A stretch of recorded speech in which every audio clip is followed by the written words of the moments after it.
Hey guys, tonight we wander into the kind of afternoon that feels ordinary until you realize it's happening hundreds of years ago. You stand in a small medieval village, one boot in the dirt, the other sunk slightly in yesterday's rain. On your wrist, a falcon shifts its talons against the thick leather glove. The bird tilts its head, one sharp eye catching a glint of sunlight. It's your companion, your pride, and occasionally the source of awkward gossip. You probably wouldn't survive 1 week of this routine. Hawk talons, raw meat, and neighbors who think birds predict the weather. But it's strangely soothing once you settle in. So, before you get comfortable, take a moment to like the video and subscribe. But only if you genuinely enjoy what I do here. And I'd love to know, where are you listening from tonight? And what time is it where you are? Now, dim the lights, maybe turn on a fan for that soft background hum, and let's ease into tonight's journey together. You tug your cloak tighter as the village buzz drifts around you. Children run by with wooden toys, throwing curious glances at the falcon's hooked beak. Their mothers call them back, muttering about omens. It's a typical mix of admiration and unease. Because while falconry was a respected pastime in the Middle Ages, not everyone trusted a man who kept birds of prey. Mainstream history tells us falconers were often attached to noble households, a status symbol as much as a practical role. Yet in a smaller settlement like this, you're somewhere between a craftsman and a curiosity. The glove on your wrist is heavy, the leather cracked from use. You shift your arm, and the bird ruffles its feathers, unimpressed by your discomfort. Somewhere behind you, the baker shouts about his bread cooling too fast in the draft, while you think only of how the sun has begun its slow tilt westward. It's the hour when you and your hawk usually start. You glance at the scraps in your satchel, rabbit sinew, slivers of pigeon. Falcons aren't picky, but you are. Feeding them wrong means sluggish flight. There's even an odd belief, whispered by a neighbor last week, that adding bits of bread soaked in ale keeps the bird sharp.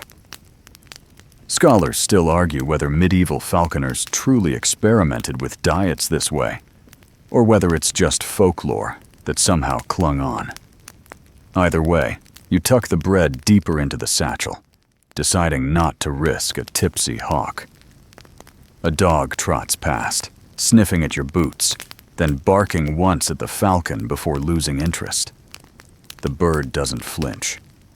You feel a small thrill, that mix of control and humility, because one wrong movement, and it could be gone, winging out over the meadow, leaving you with nothing but your sore wrist and the villagers' laughter. You adjust the hood over the bird's head, soft leather that dulls its sight and keeps it calm. The hood jingles faintly, decorated with a bell that once belonged to another falconer. You wonder if he lost it in a field, or if it was pawned after a bet gone wrong. The air smells faintly of dung and smoke, as it always does. Your stomach grumbles, but you ignore it. It's almost time. The villagers fade behind you as you start your slow walk toward the fields. Every step is familiar, but every day brings small changes. The bird's mood, the weather's edge, or the latest rumor about your craft. Some say falcons could sense coming storms. Others whisper they carry divine messages.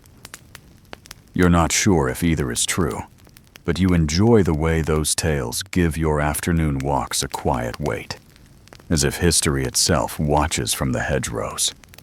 And with that, the day begins to lean into its rhythm, your arm aching just a little, your mind settling into the strange balance of pride, routine, and curiosity.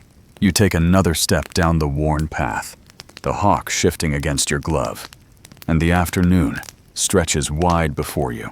You trudge past the cottages on the village's edge, the falcon still hooded on your arm, shifting its talons now and then, as if to remind you that this little performance of control is mutual at best. The cottages lean in toward the path, like gossiping neighbors themselves, their thatched roofs shedding bits of straw into the lane, their windows cracked open just enough to let out the smell of boiled cabbage or sour beer. Chickens scatter when they see you, though you suspect it's less fear of you and more a lifelong terror of the sharp-beaked shadow you carry.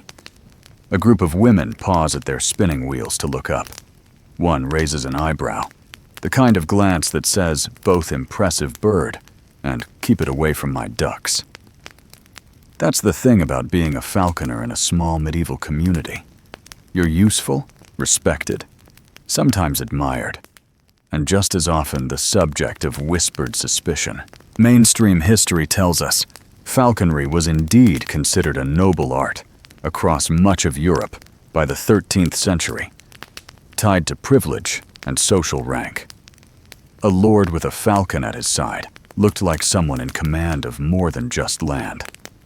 Yet here, in the mud of daily life, you look less like a symbol of status and more like a man keeping dangerous pets. A boy trots up beside you, eyes wide, his hair sticking up like he's been rolling in hay. He asks if the falcon can talk. You nearly laugh, but then you recall. Some villagers believe ravens speak secrets of the dead, and hawks sometimes get roped into that same mythology. So you just shake your head gently, letting him keep his wonder. He runs off before you can add that the falcon does talk, just not in words anyone wants to hear. The path turns toward the outer fields, but you linger near the hedge where a cluster of men patch a cartwheel. They nod at you, gruff acknowledgement. One mutters that your bird eats better than half the village. He's not entirely wrong. Falcons require a steady diet of meat, even in lean times. There are records from medieval estates that mention whole allocations of pigeons or rabbits kept solely for the birds of prey, which sometimes caused tension when food supplies ran low. Historians still argue whether common falconers like you could always rely on such steady provision, or if you had to scrape together scraps, begging or bargaining with neighbors who already thought you were a little too comfortable. You pat the satchel at your side. Inside, the meat is wrapped in linen that still smells faintly of last night's hearth smoke.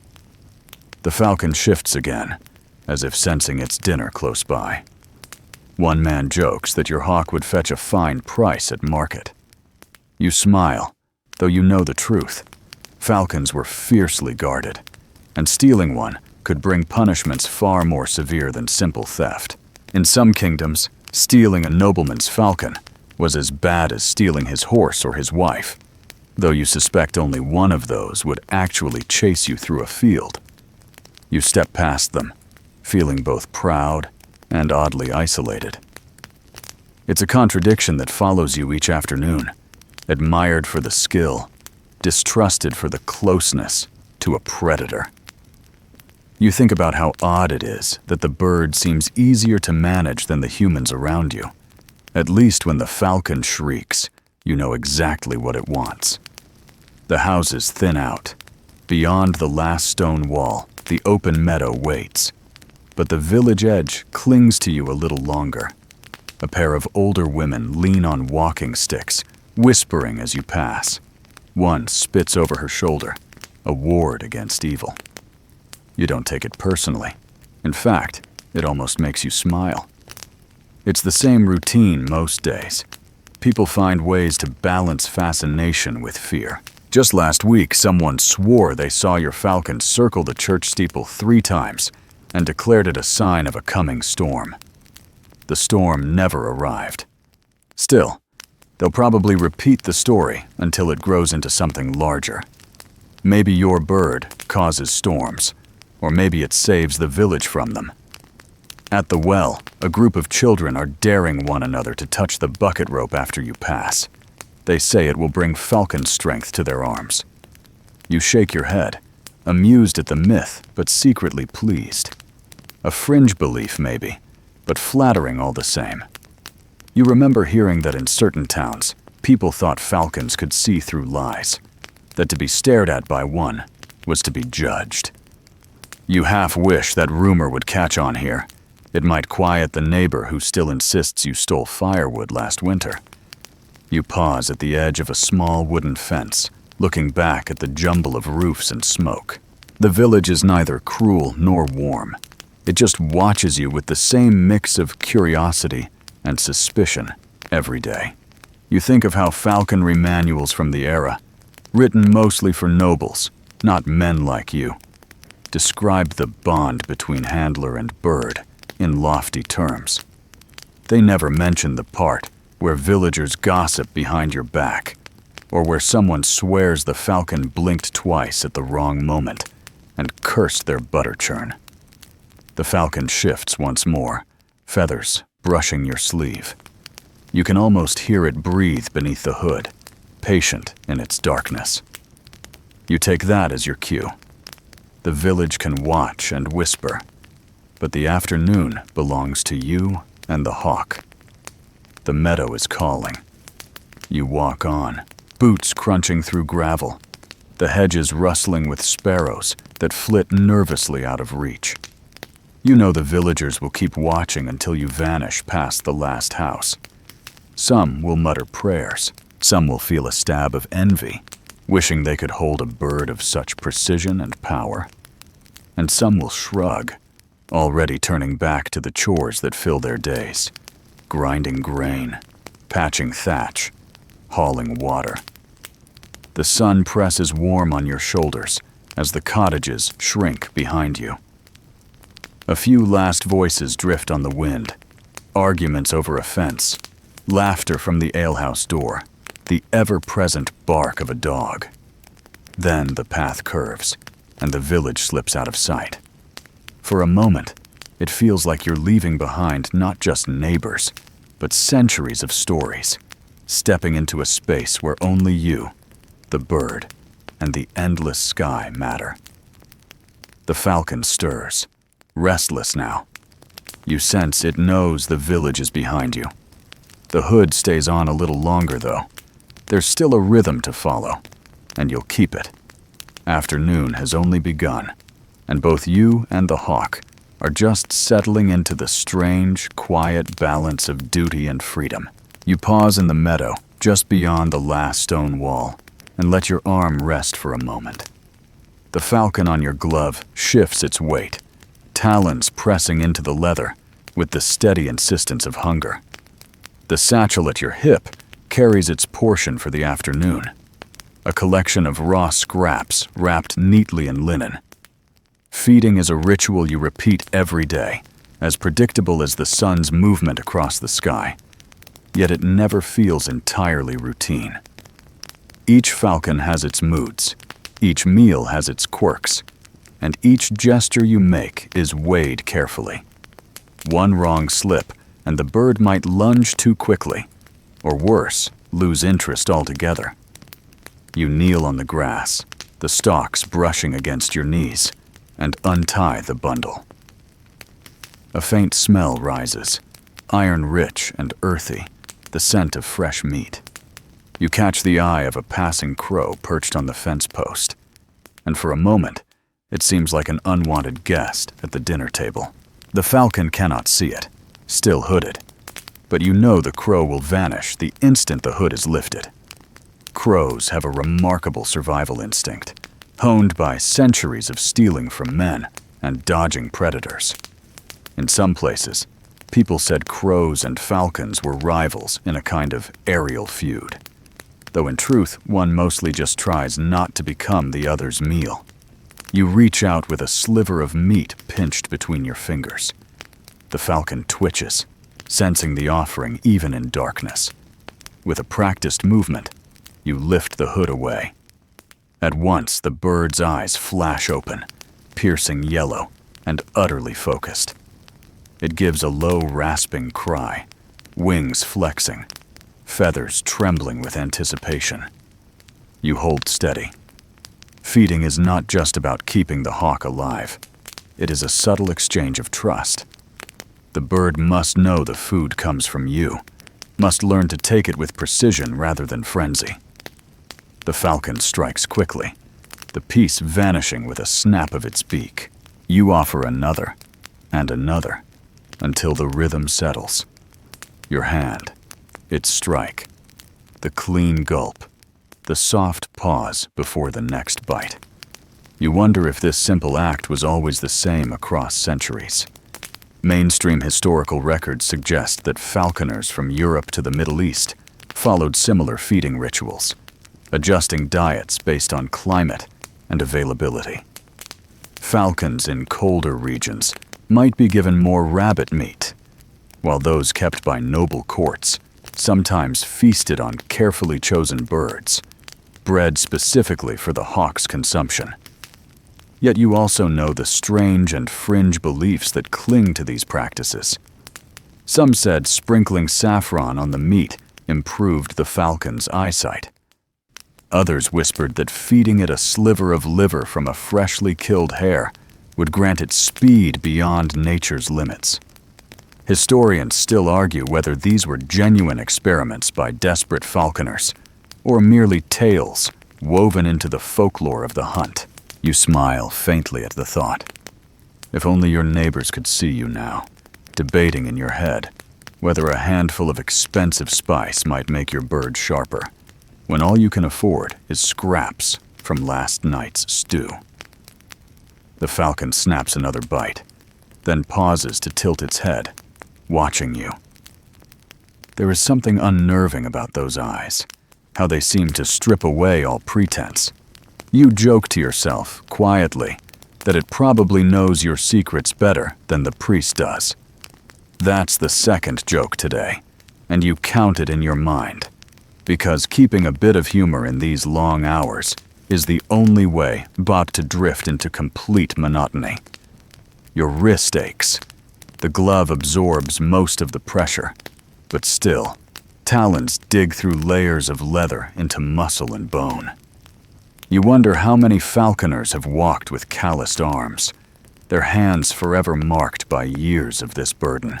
Some accounts suggest that seasoned handlers had scars as badges of honor, evidence of trust and danger balanced daily.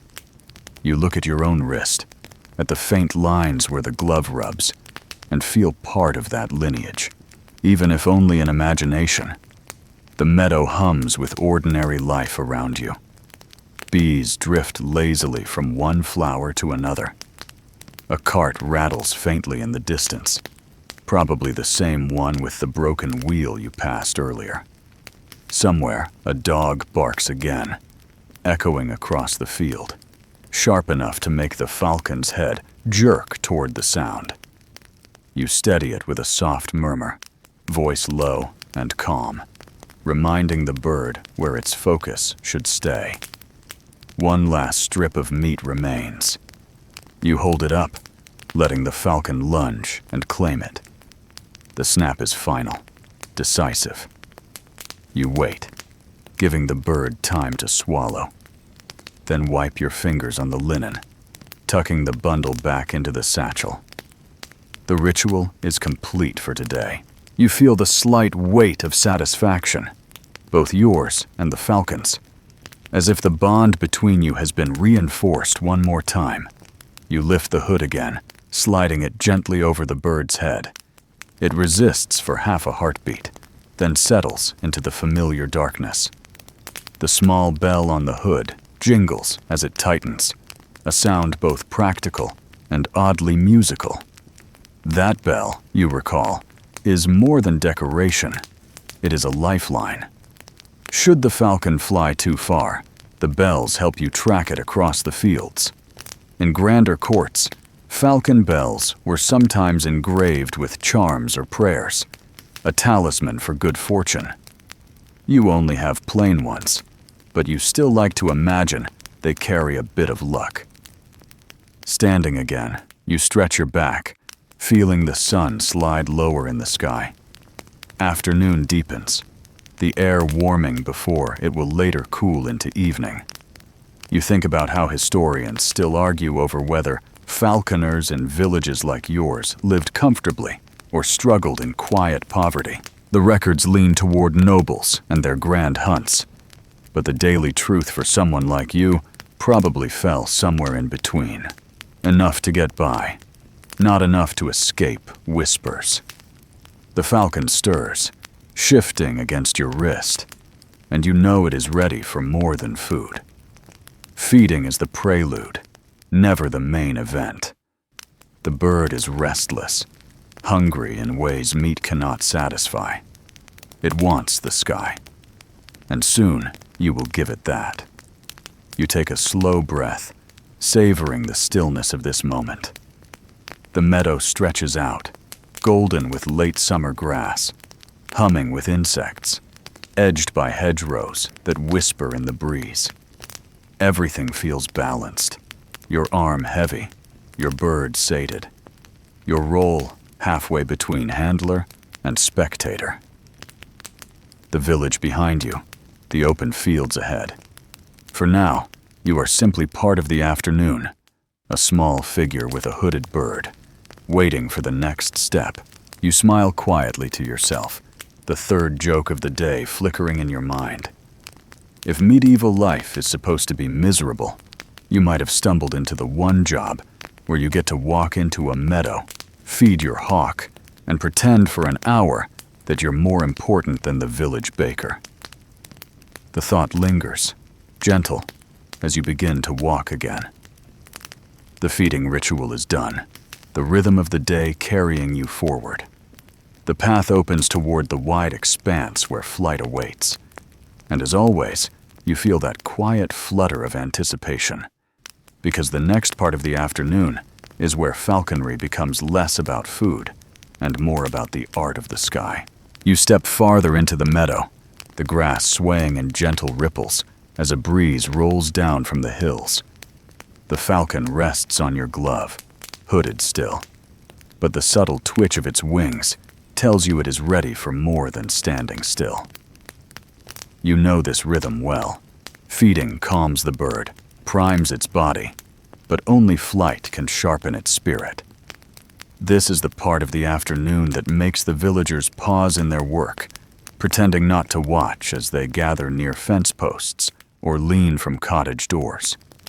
You shift your weight, planting your boots firmly. The sun casts long slants of light across the field, bright enough to make the hawk's feathers gleam even through the hood. A few children slip from behind a hedgerow, whispering loudly, their excitement louder than any bell. You smile faintly, because their fascination mirrors your own, even after years of this same act. With a gentle hand, you loosen the ties and lift the hood. The falcon blinks against the light, head snapping quickly side to side, surveying everything with unnerving precision. Its eyes are sharp, focused, scanning sky and ground alike. The children gasp as though they have never seen it before, though they've been here every afternoon this week. The elders grumble, pretending they disapprove, but you catch them watching too, their folded arms disguising curiosity. You raise your arm, the leather glove creaking.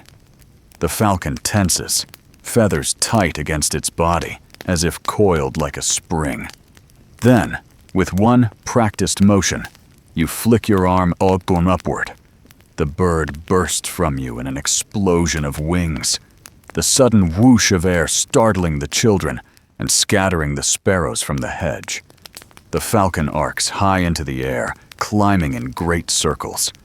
Its wings cut through the sky in steady strokes, strong but graceful. Each beat a quiet defiance of gravity.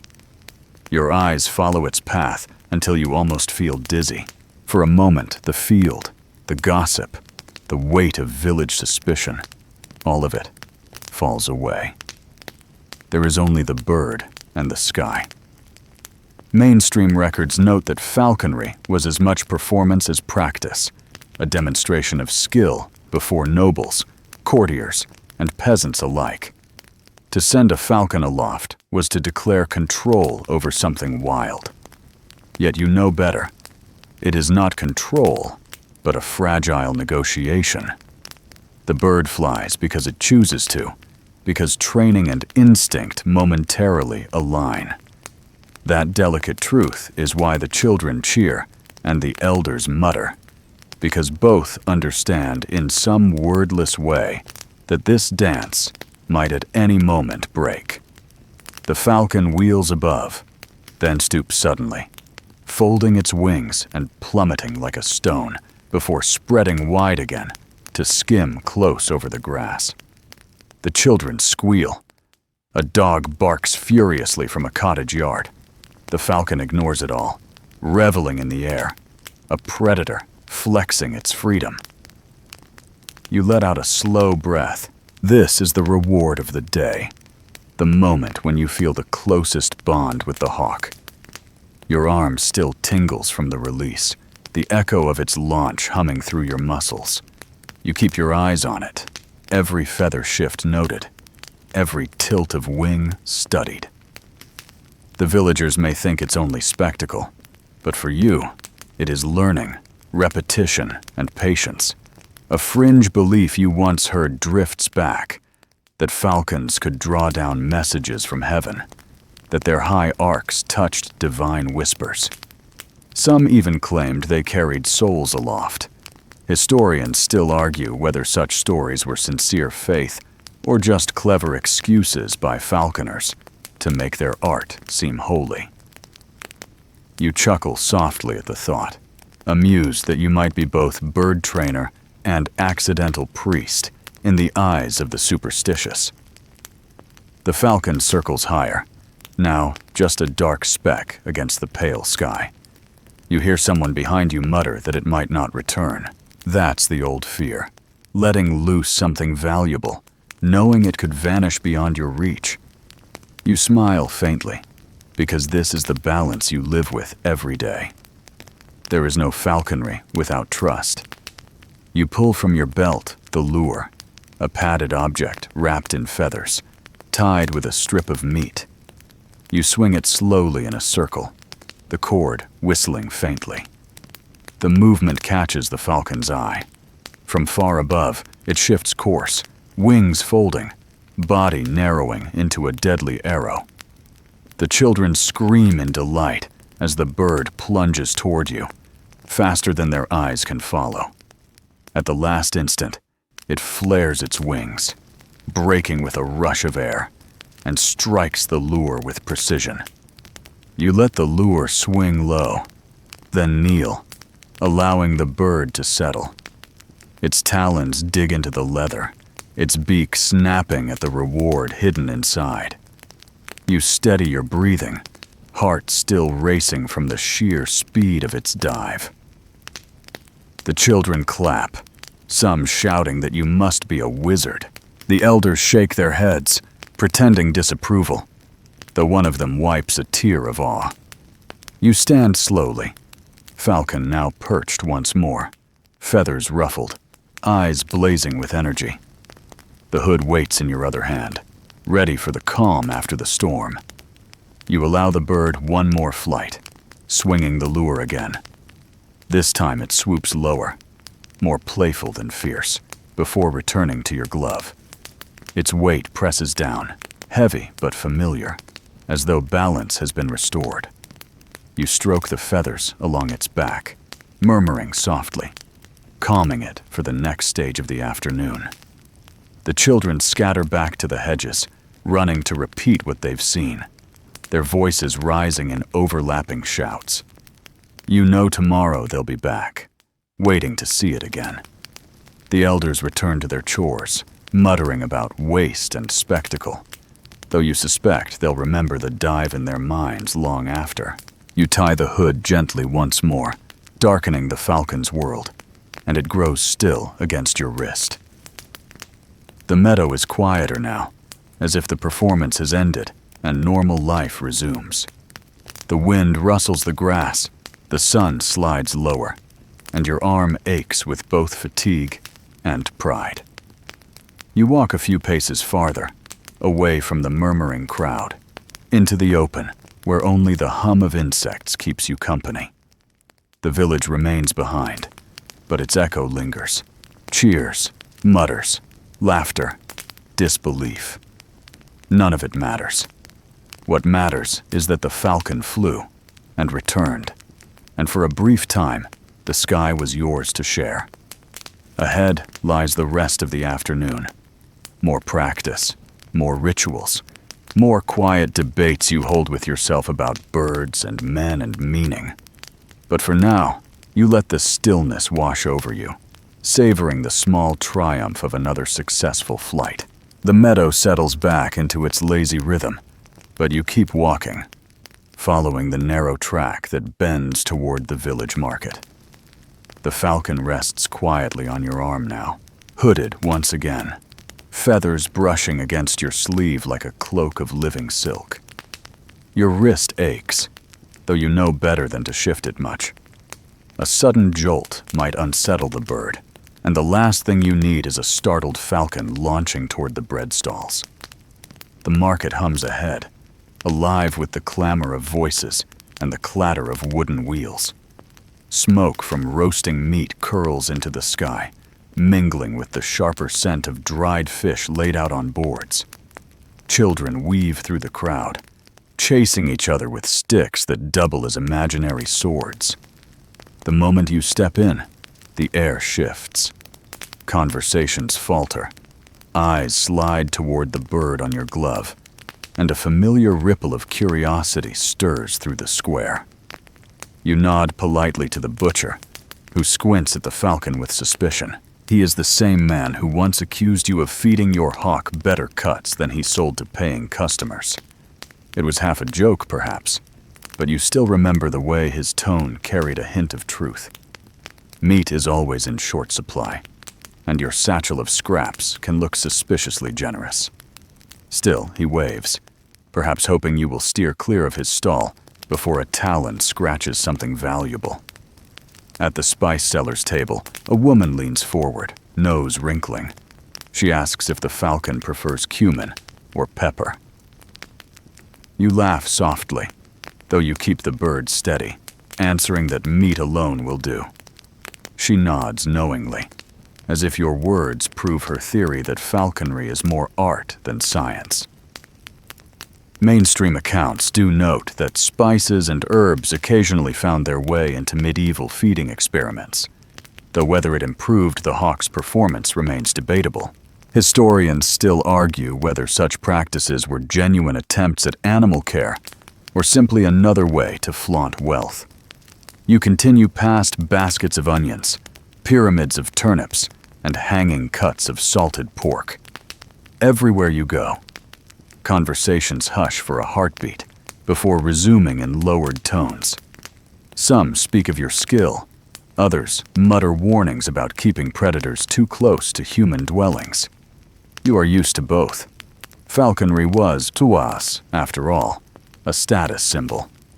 Nobles flaunted their birds at feasts and hunts, turning them into living emblems of control. For someone like you, the prestige trickles down only slightly, just enough to make neighbors gossip, but not enough to guarantee respect. The blacksmith, arms glistening with sweat, pauses his hammer to watch. He claims he once saw a falcon like yours steal a goose from a neighboring village. You shrug, letting the story stand. It is easier than correcting him. Fringe tales often outlive facts. Some say falcons could even carry messages, swooping from castle to castle like feathered couriers. You smile at the thought, amused by the idea of sending a note by beak, though you imagine the parchment would not survive the journey. The falcon stirs, tugging lightly against the jesses. You shift your arm and whisper reassurance, stroking its chest with one finger. The children nearby gasp, marveling at the simple act of calm between man and bird. One boy dares to ask if he might touch the feathers. You shake your head gently, explaining that falcons are not pets. He frowns, disappointed, but his eyes stay locked on the bird, as though memorizing every detail. At the ale stall, a few men lean on barrels, mugs already foaming in their hands, though the afternoon is barely half spent. They tease you, asking if your hawk drinks beer too. You answer with a dry smile, remarking that the bird prefers sobriety. Unlike some villagers you could name, they laugh, and the sound ripples out, lightening the air for a moment. Jokes are the grease of afternoons like this, easing the tension between admiration and distrust. Still, the murmurs return quickly. One man insists the falcon must bring luck. Another swears it carries omens of war. These contradictions never end. You walk steadily, not rising to defend or deny. It is simpler to let them believe what they will. After all, a falcon is mystery embodied. Its silence invites projection. You find yourself half amused that your daily work fuels so much imagination. Near the far side of the market, you pause. A woman selling apples offers you one without charge, saying the falcon's presence keeps thieves away. You thank her, though you know the real deterrent is her sharp tongue. Still, you tuck the apple into your pocket, letting her feel she has contributed to your craft.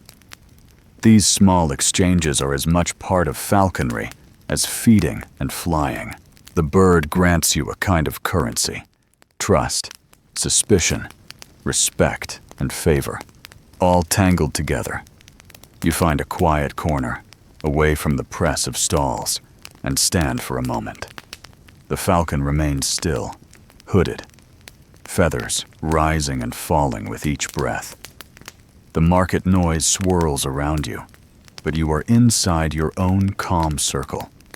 You notice how people angle their paths to pass close, yet not too close, eager to glimpse the bird, but wary of provoking it. It is a strange power, borrowed and fragile, but it carries weight. The sun dips slightly, shadows lengthening across the cobbles. You know the afternoon is far from over. Soon you will head toward the manor fields, where a noble request waits. And there the expectations will be higher than curious children or gossiping neighbors. Yet here, in the bustle of the market, you feel the delicate balance of your role. Half craftsman, half performer, always watched, never fully trusted. You adjust the glove, easing the ache in your arm, and begin to walk again. The market hum fades behind you, replaced by the softer sounds of meadow and wind. Ahead lies the waiting summons, and with it, another layer of duty and display. The falcon shifts once, feathers whispering, as if to remind you that its hunger is satisfied, but its energy remains. Together, you move toward the next part of the day, leaving behind the smells of spice and bread, carrying only the lingering echoes of admiration, suspicion, and laughter. The path slopes gently upward from the marketplace, leading you toward the manor's outer fields. The falcon rides calmly on your arm, hood secure, its weight pressing into the glove with steady insistence. You know where you are heading, because earlier a steward slipped you a message. The Lord wishes to see your hawk in action today. Such requests are never quite optional. A noble's word is both invitation and command, wrapped in polite phrasing. The afternoon light grows softer as you walk, the sky deepening into a mild gold. The hedgerows lining the path shiver with hidden birds, sparrows darting in nervous bursts. Your falcon cannot see them now, but it senses them, muscles tightening, wings twitching faintly. You murmur reassurance, though you half smile at the irony of trying to soothe a predator bred for restless pursuit. The manor rises in the near distance, its stone walls mottled with ivy, towers sharp against the sky. For the villagers, the place is symbol and authority. For you, it is occasional employer, occasional stage. Falconry, after all, is as much performance as it is practice. The nobility relish the chance to prove mastery over nature, and the falconer becomes a living extension of that spectacle.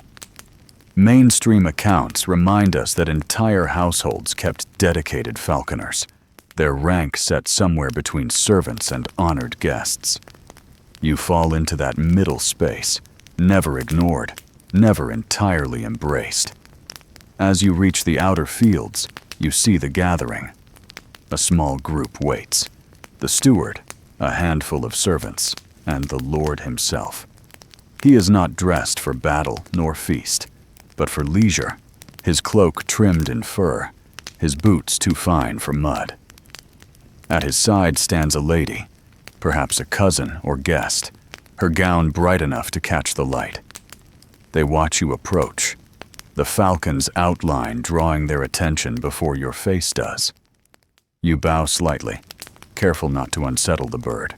The steward introduces you as though they have forgotten your name, though you know they have not. The Lord gestures lazily, asking to see the hawk fly. You nod, already moving to the open stretch of grass where the wind runs freer. The servants shift, curious but cautious, murmuring about the sharp beak, the talons. The lady tilts her head, intrigued but uncertain, as though trying to decide whether falconry is art or danger. You unhood the falcon with deliberate care. At once, its eyes blaze, sharp as polished metal. The nobles lean forward, drawn in despite themselves.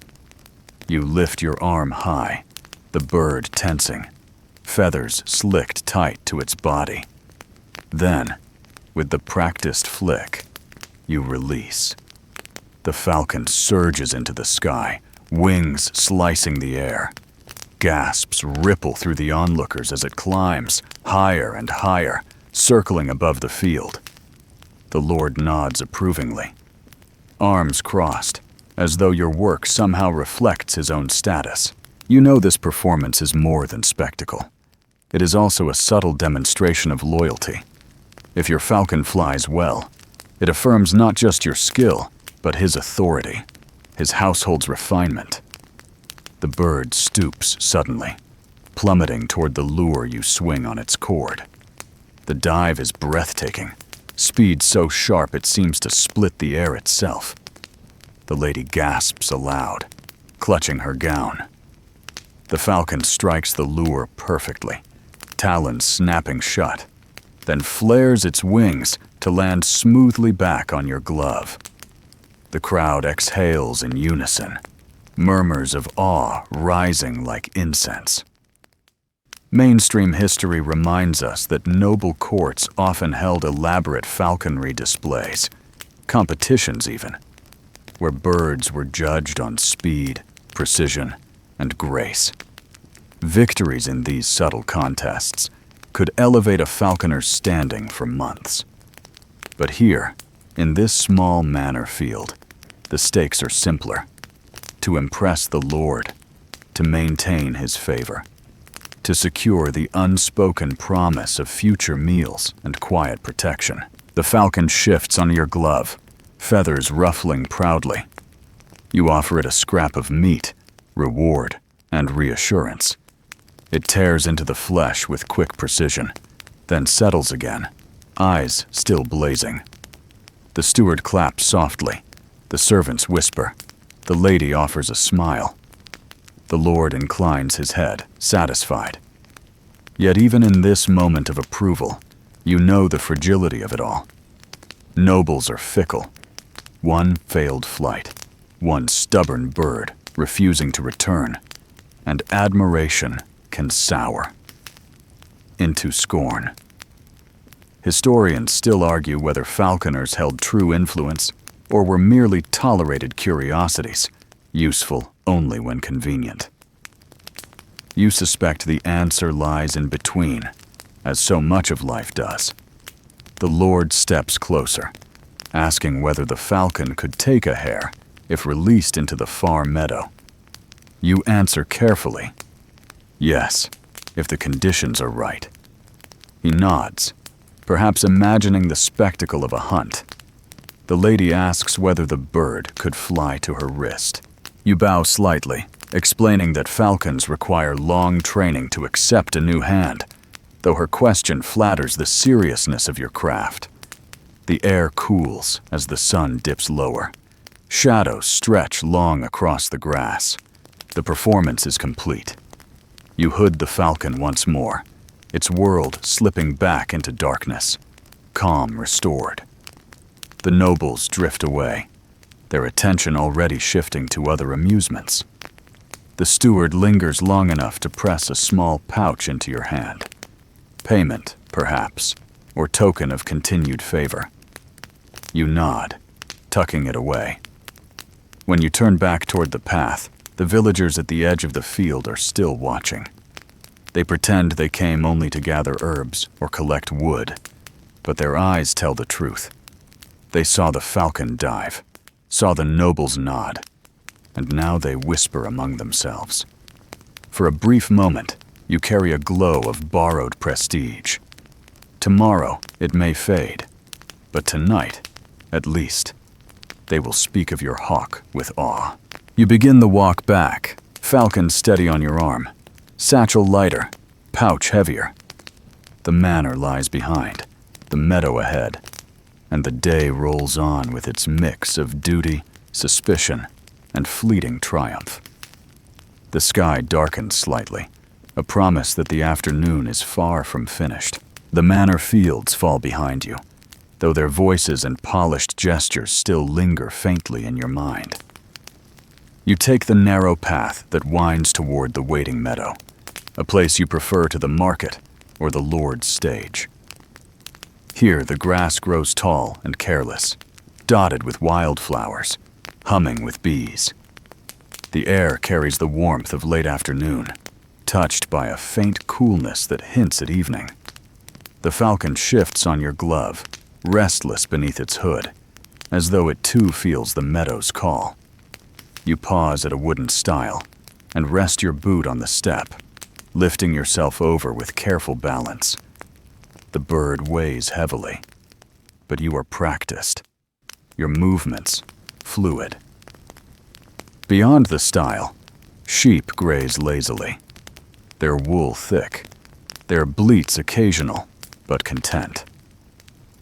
They pay you little mind, though one looks up at the falcon, ears twitching nervously. You smile at the irony. Prey by nature, protected by fences and shepherds, still sensing instinctively the danger perched on your arm. The meadow spreads wide, its openness both comforting and humbling. You walk slowly, letting the tall grass brush against your legs, listening to the quiet chorus of insects. Every detail settles around you like a blanket. It is here, away from the gossip of the village and the calculated approval of the manor, that the rhythm of falconry feels most natural. Mainstream accounts remind us that falconers often valued solitude, preferring open fields where their birds could fly freely without distraction. In such spaces, the craft feels less like performance and more like communion. You find a small rise in the ground and stop, steadying yourself. The sun glows warm on your shoulders, sliding lower with each passing minute. You remove the hood gently, and the falcon blinks into the light. Its feathers glint with gold at the edges, each line defined, each motion precise. The bird stretches its wings slightly, testing the air, then folds them back with practiced economy. Its gaze locks on the horizon, already searching for movement. You run a hand along its back, smoothing feathers, and the sensation is like stroking layered steel, supple yet unyielding. You murmur to it, soft words that mean little but carry calm. The sheep glance up again, shifting uneasily, but the falcon ignores them. It is not interested in clumsy prey today. It wants the sky. You draw a small brush from your satchel, the bristles worn but serviceable, and begin to clean the feathers gently. Dust lifts in tiny clouds, carried off by the breeze. The falcon tolerates the attention, though it flicks its head in mild annoyance. Grooming is necessary, part of the ritual of care, though no bird ever quite enjoys it. You smile, remembering the fringe tale that falcons preened themselves better if stroked with silver combs. Some wealthy households supposedly commissioned such tools, though historians still argue whether that was practical or simply another display of wealth. You suspect the latter. Leather, wood, and patience have always served you well enough. The bells on the jesses chime faintly as you adjust them, the soft metallic notes blending with the meadow's hum. Those bells are both reassurance and insurance. You like to hear them when the falcon flies, their rhythm reminding you that the bond between handler and bird is not lost to the open sky. You check the knots carefully, tugging once, then smoothing them down. Everything must be secure before the next flight. The falcon tilts its head toward you, eyes sharp, unblinking. You wonder, as you often do, what it sees in you. A provider, a tether, a necessary nuisance? Perhaps all three. In any case, the trust holds. You feel it in the steady weight on your glove, the way the bird settles rather than struggles. You shift again, raising your arm so the falcon stands taller. The meadow stretches before you, an open stage waiting for the dance. You take in a slow breath, savoring the mingled scents of grass, wool, and faint wood smoke drifting from distant cottages. You think of how each afternoon is a pattern, yet never the same. One day, the bird flies higher. Another day, it stoops sooner. Each detail shaping memory and skill alike. The sheep wander farther off, uninterested now. You kneel briefly, smoothing the grass where you will swing the lure. It feels good beneath your hand, cool and alive, the earth firm under your palm. You glance at the falcon once more. Its eyes gleam with hunger, not for food, but for movement, for the fierce satisfaction of flight. A cloud passes overhead, dimming the sun for a moment. Shadows roll across the meadow, making the colors richer, the air sharper. You stand slowly, feeling the quiet anticipation settle. The falcon flexes its wings, ready, impatient. You murmur again, the sound more for yourself than the bird. Calm, measured, steady. For a moment you let your thoughts drift. You recall how nobles wrote long verses praising falconry, calling it the sport of kings, the art of patience, the symbol of mastery. Yet here you are, in a simple meadow, alone except for sheep and sparrows, doing the same thing they praised in gilded halls. The thought amuses you. You almost laugh aloud at the irony. Your bird knows nothing of kings, only the sky. That is joke enough for you, and you count it as the day's first. You roll your shoulder, loosening the stiffness. The falcon adjusts its stance, talons gripping the glove with renewed urgency. The meadow holds its breath, or so it seems. You feel the weight of time stretching, the slow pulse of anticipation before release. When the sun slides free of the cloud again, spilling light across the field, you know it is time. You lift your arm higher, the falcon tense, feathers slick, body taut as a bowstring. The moment balances perfectly. Handler and hawk, earth and sky, silence and flight. The meadow waits, wide and open, ready to witness again the delicate line between control and freedom. You smile faintly, savoring the stillness. Soon, you will send the falcon upward once more, and the meadow will come alive with the rush of wings. But for now, you linger in this quiet, brushing a last feather smooth, feeling the steady press of talons, breathing the warm air. The world narrows to you, the bird, and the promise of flight. The falcon's restless energy tells you the moment has arrived. You lift your arm and feel the bird stiffen. every feather pressed tight as though bracing for a storm. With a practiced flick, you release, and the meadow explodes with motion. The falcon surges upward, wings beating power into the air, a dark arrow rising against the brightening sky. You watch, heart steady, but alive with the familiar thrill. The sheep scatter a little, bleating nervously, though none are in danger. The bird climbs in sweeping arcs, circling wider and wider, each turn higher than the last. The bells on its legs chime faintly, just enough for you to keep track. You shade your eyes, following its spiral. There is nothing like this, nothing that so perfectly joins discipline with wildness. You smile at the thought that kings once claimed falconry as their private treasure, yet here you stand in a meadow, the same flight unfolding under the same sky. Then it happens. A rabbit bolts from the tall grass, startled by the sound of wings above. Its white tail flashes as it zigzags desperately, darting toward a burrow. The falcon tilts, spots the motion, and tucks its wings tight. It stoops, plummeting with terrifying speed. Your breath catches, though you have seen this countless times. The rabbit leaps once, twice, its legs a blur. The falcon streaks down, faster than eyes can follow, and strikes. A sudden thump, a flurry of feathers and fur, and the meadow stills again. The children who have followed you gasp aloud. They must have crept closer from the village, curious enough to risk the wrath of their parents.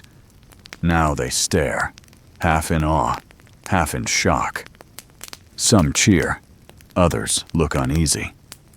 The elders who linger at the hedges murmur disapproval, shaking their heads at the cruelty. Yet falconry has always balanced on this line: sport, necessity, spectacle, and violence woven together. You stride quickly toward the sight, careful not to rush. The falcon stands over the rabbit, wings mantling, body low, guarding its catch. You murmur softly, extending the lure in a steady circle. It notices, distracted by the promise of easier meat. With patience, you coax it to release. The rabbit lies still, life already gone, and you gather it with quiet respect. Mainstream accounts remind us that falconry often provided food for noble tables, rabbits and birds of game, destined for feasts. Yet here, the catch feels more symbolic than practical. The rabbit could feed you, yes, but it also feeds the falcon's instinct, proving again the delicate balance of training and freedom. You stroke the bird's feathers, rewarding it with scraps from the satchel. The children whisper behind you, their voices carrying fragments, fast as lightning. Poor rabbit, magic bird. You almost laugh, counting it as the day's second joke. That a falcon doing what it was born to do can look like witchcraft to anyone who has never left the village square. The elders draw closer, one muttering about wasted life, another insisting it is noble sport. Historians still argue whether medieval communities truly admired falconry or endured it as the vanity of their lords. Watching the mixed faces around you, you suspect both are true. Awe and unease walk hand in hand whenever the falcon flies. You hood the bird gently once more, calming its fierce focus into darkness. The bells jingle, a softer music now. The rabbit lies heavy in your other hand, warm still, a reminder of nature's relentless pace. You tie it at your belt, practical and unceremonious. Tonight, it may serve as stew, or perhaps be sold quietly in the market. Nothing here goes to waste, not even the moments of spectacle. The children scatter when their parents call, though you hear them retelling the scene in frantic voices, exaggerating the speed, the size, the drama. Tomorrow the story will spread, and soon the rabbit will grow in the telling. perhaps a wolf, perhaps a demon in disguise. Such is how history often works. Fact stretching into tale. You find yourself amused again. That's the third joke for the afternoon, tucked quietly into your thoughts. The meadow grows quiet once more. The falcon rests on your arm, calm again. Feathers smoothed, weight steady. You look out across the fields, noting the golden slant of sunlight deepening into orange. The day edges onward. The rabbit chase has left its mark, excitement rippling through children, unease settling into elders, pride humming quietly in your chest. You begin walking again, past the sheep, over the stile, back onto the track. Behind you, the meadow breathes as though nothing happened, only grass swaying and insects buzzing. Yet you know the moment will linger, replayed in minds and voices long after you are gone. That is falconry's paradox.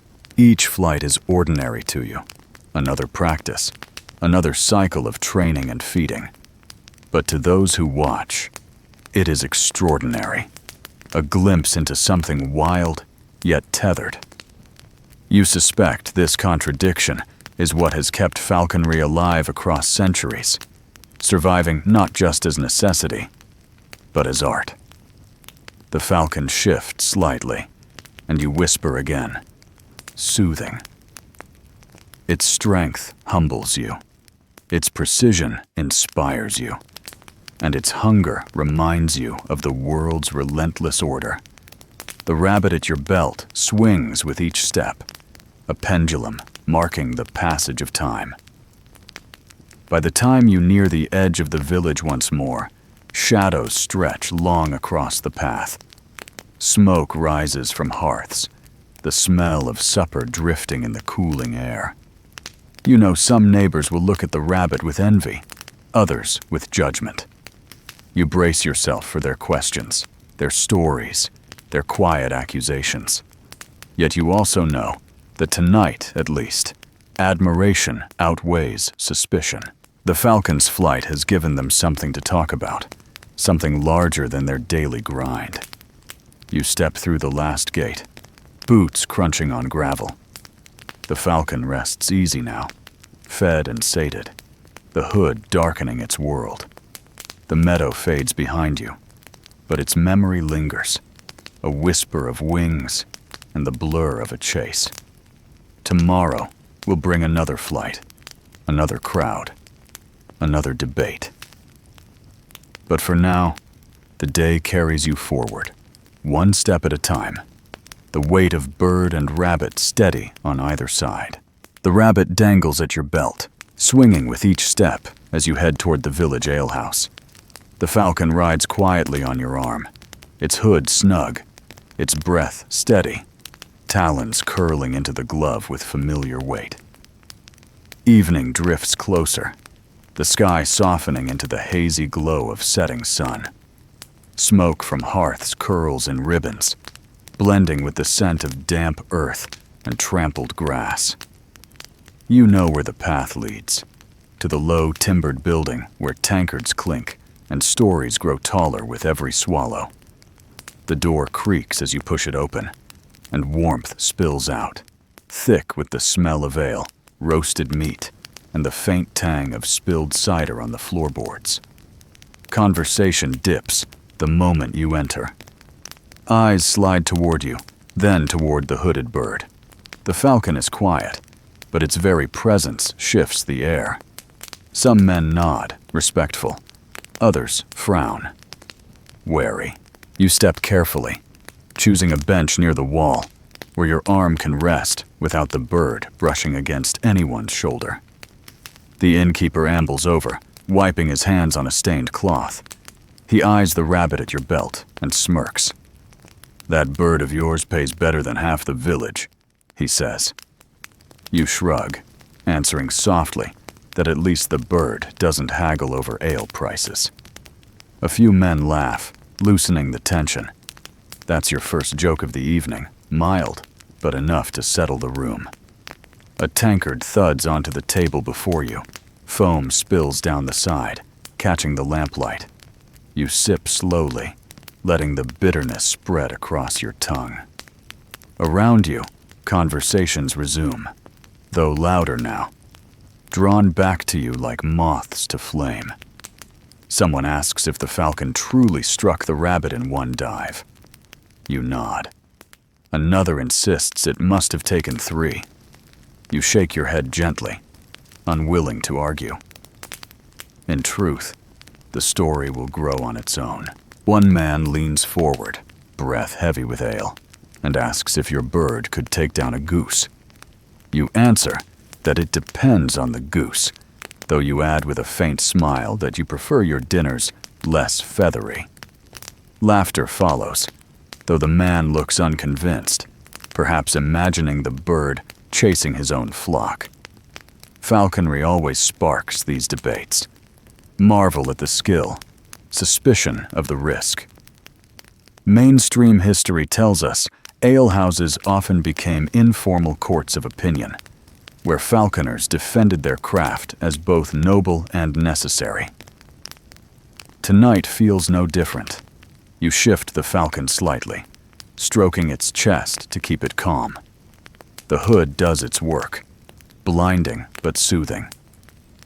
A boy peeks from behind his father's chair, eyes wide, fascinated by the stillness of the bird.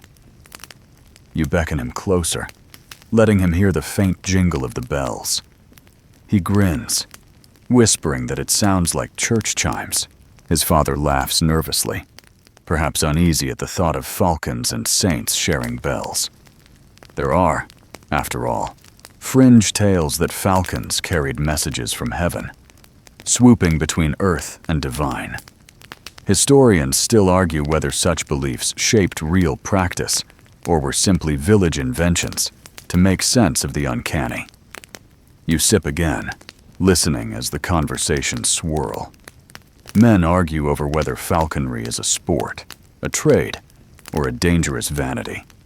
One insists it keeps vermin down. Another swears it stirs envy and pride. You sit quietly, amused that they debate as though you are not in the room. In some ways, you prefer it. Their voices blur into background music, a chorus of opinions that matter little compared to the bond on your arm. The innkeeper leans over, voice lower, asking if the Lord seemed pleased today. You nod, showing the small pouch you received. His eyebrows rise, then he chuckles, remarking that you might soon be richer than he is. You laugh softly, though you know the truth. A falconer's wealth is fragile, measured more in favor than coin. Still, the pouch is real, its weight reassuring. As the alehouse grows louder, stories shift from falcons to gossip of fields and taxes. Someone mentions a stolen hen, and all eyes drift back to you. You raise your hands in mock defense, pointing at the hooded bird. The falcon remains still, dignified in its silence. If it were guilty, you say lightly, it wouldn't be sitting here. Another round of laughter breaks the tension. That's your second joke, carrying enough warmth to settle suspicion back into camaraderie. The rabbit is taken to the kitchen, promised a place in tomorrow's stew. You allow it without regret. Falconry feeds more than your bird. It feeds the village in small ways, whether through meat or through stories. The innkeeper promises to tell customers tomorrow that the stew was caught by your hawk. You groan playfully, but you know the tale will only draw more drinkers. Outside, the evening darkens fully. Lamps are lit, their glow spilling in yellow pools across the floor. The falcon stirs once, restless. You finish your tankard and rise, careful with the bird. The room quiets slightly, not in hostility, but in respect. You feel their eyes as you move toward the door, the weight of curiosity, envy, and admiration mingled. The cool air greets you outside, fresh after the thick warmth of ale. Stars prick the sky faintly, the first hints of night. You walk slowly, boots crunching on gravel, falcon steady, bells chiming softly with each step. The village hum fades behind you, replaced by the open quiet of the fields. You breathe deeply, letting the evening settle in your chest. The alehouse left you both amused and weary, filled with laughter and debate, yet also reminding you of your odd place in the village, respected but questioned, admired but mistrusted. You smile faintly. That balance is as much a part of falconry as glove, hood, and lure. The falcon shifts once more, and you stroke its feathers gently. The night ahead will be calm. You head toward home, where firelight waits, and the day's weight can finally lift. But for now, the memory of the alehouse lingers. The clink of mugs, the hum of voices, the sparkle of laughter at your quiet jokes. It is enough to carry you down the darkening path, the falcon your silent companion, the meadow behind, the night stretching ahead. The path to your cottage is quiet, the air cooling as twilight settles. The falcon rides on your arm, hood secure, its body calm after the alehouse noise. You feel the strain in your wrist, the glove heavy with the weight of responsibility. Tonight, before you rest, you must tend to the tools of your trade. They are few, simple by appearance, yet each is essential. Without them, the delicate bond between you and the bird would fray. You step inside your cottage. The single room is dim, lit only by the glow of a small hearth. You hang the rabbit near the door, a promise of tomorrow's meal, then set the falcon on its perch. It shifts, talons gripping the wood, wings stretching once before folding again. You run a hand across its back, then turn toward the low shelf where your tools wait. The first is the glove. You lay it on the table, leather worn and cracked, darkened by years of use. You flex your fingers, feeling the ache where talons press through even the thickest hide. The glove is more than protection. It is the bridge between handler and hawk. Mainstream accounts describe gloves crafted from fine leather, often decorated with embroidery for noble falconers. Yours is plain, practical, patched in 2 places. Yet you know it as well as your own skin. Next, the hood. You lift it carefully, brushing off dust. Made of soft leather, stitched with patience, it fits snugly over the falcon's head to bring calm. You run your thumb along the seam, checking for wear. Without the hood, the bird would never rest, its sharp eyes always searching, always unsettled. There are tales of jeweled hoods in royal courts, encrusted with gold thread. You almost laugh at the thought of weighing down a hawk with treasure just to impress a banquet crowd. That is your first joke tonight, though spoken only in your mind. Beside the hood lie the bells. You pick them up, listening to their faint jingle. They are small, simple, but their sound is a lifeline. When the falcon flies too far, the bells mark its location. Some say the ringing wards off evil, though you suspect it wards off nothing more than silence. Fringe tales claim bells enchanted with prayers brought better luck in the hunt. Historians still argue whether such charms truly existed or were later inventions to romanticize the art. For you, plain metal is enough. The falcon needs sound, not spells. You turn to the lure, resting near the edge of the table. Leather padded, feathers tied, cord looped.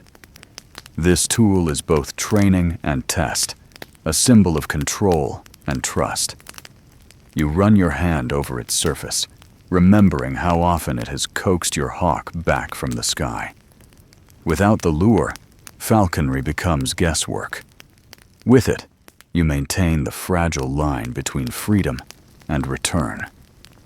Your small knife lies nearby, used for cutting meat, trimming straps, shaping leather.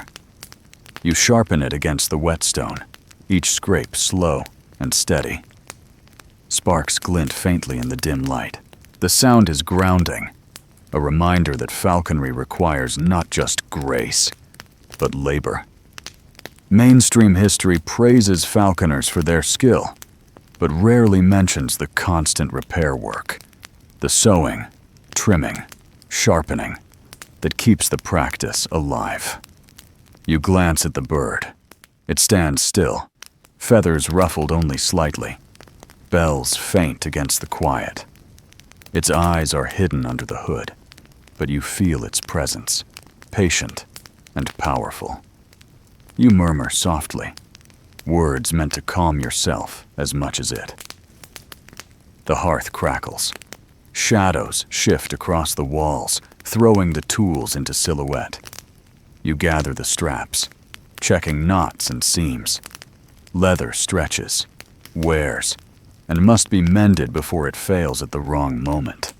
You tie one tighter, thread biting into your fingers. You remember a story told in the alehouse once, that a falconer lost his bird because a strap snapped mid-flight. He swore the devil cut it. You suspect it was simple neglect. Still, you repeat the story sometimes, because it entertains.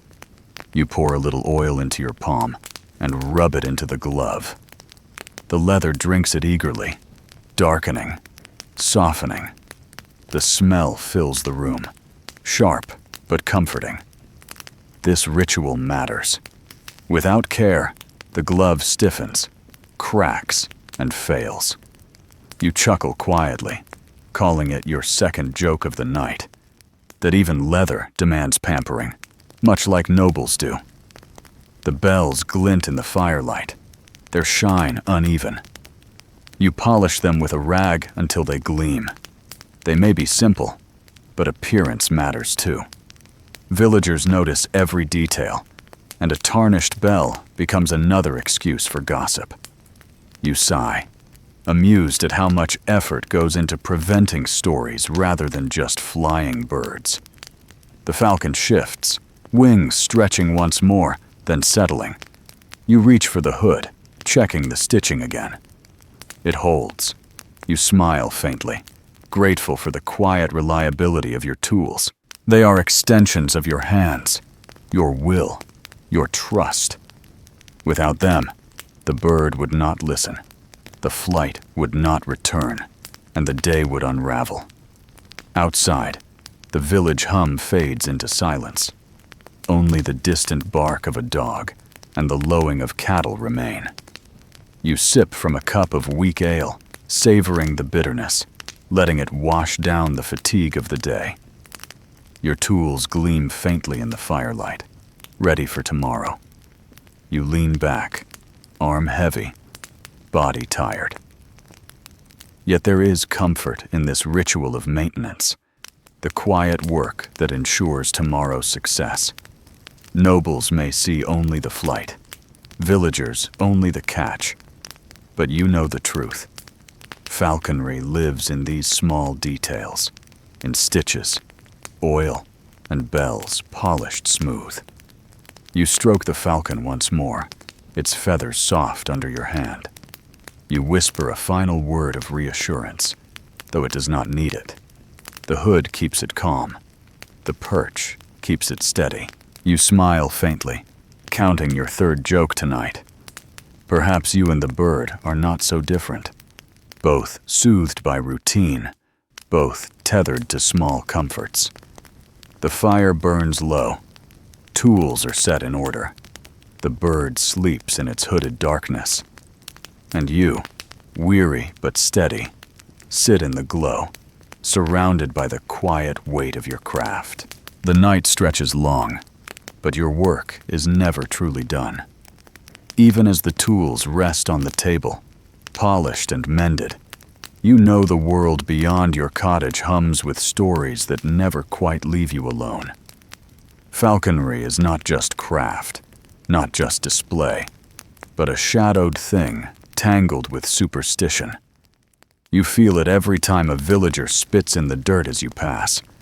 or when a mother pulls her child away with a warning whispered under her breath.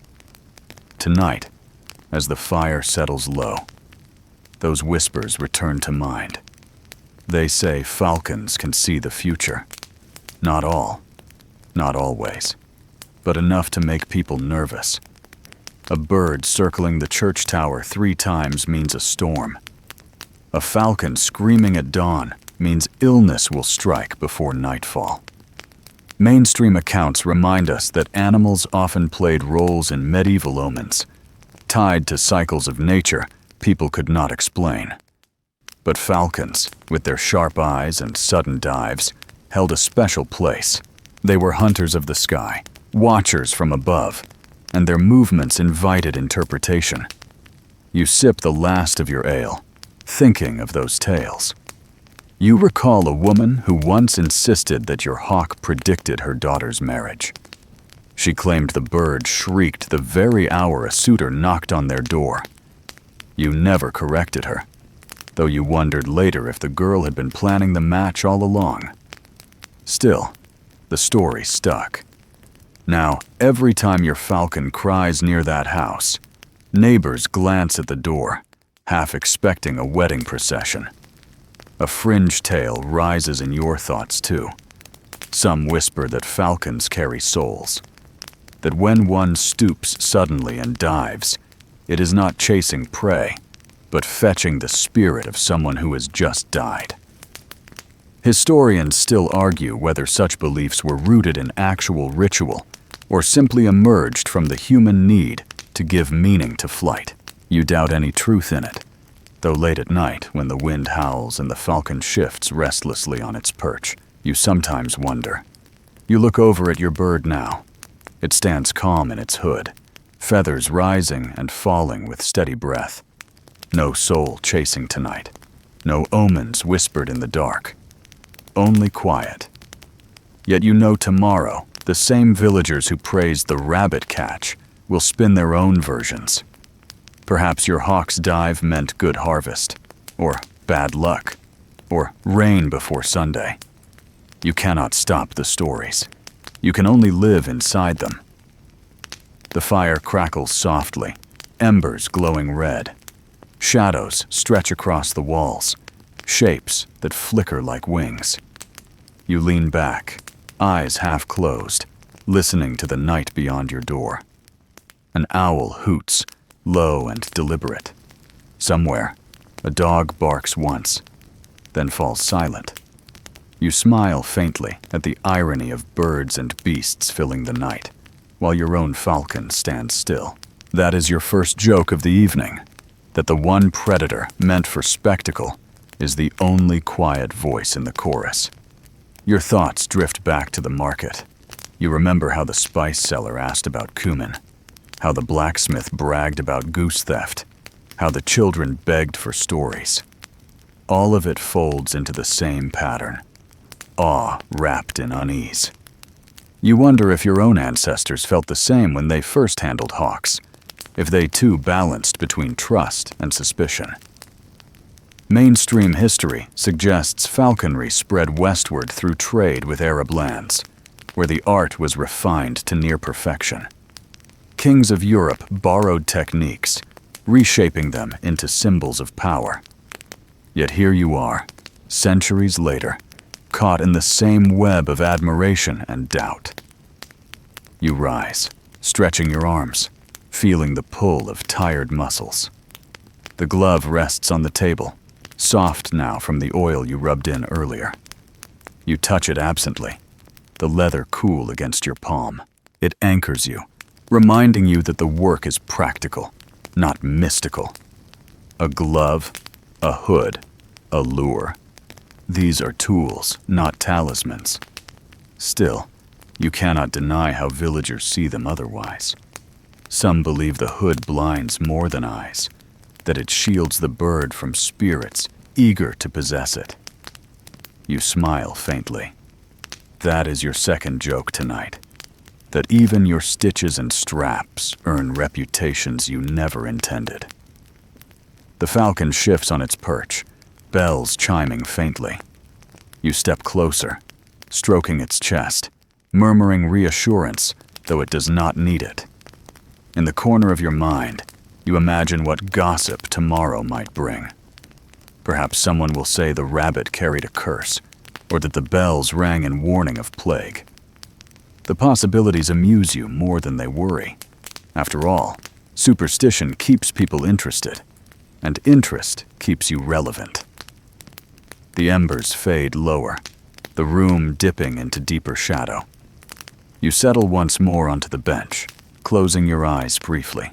You let yourself imagine the meadow again, wide and golden, the falcon soaring in clean arcs.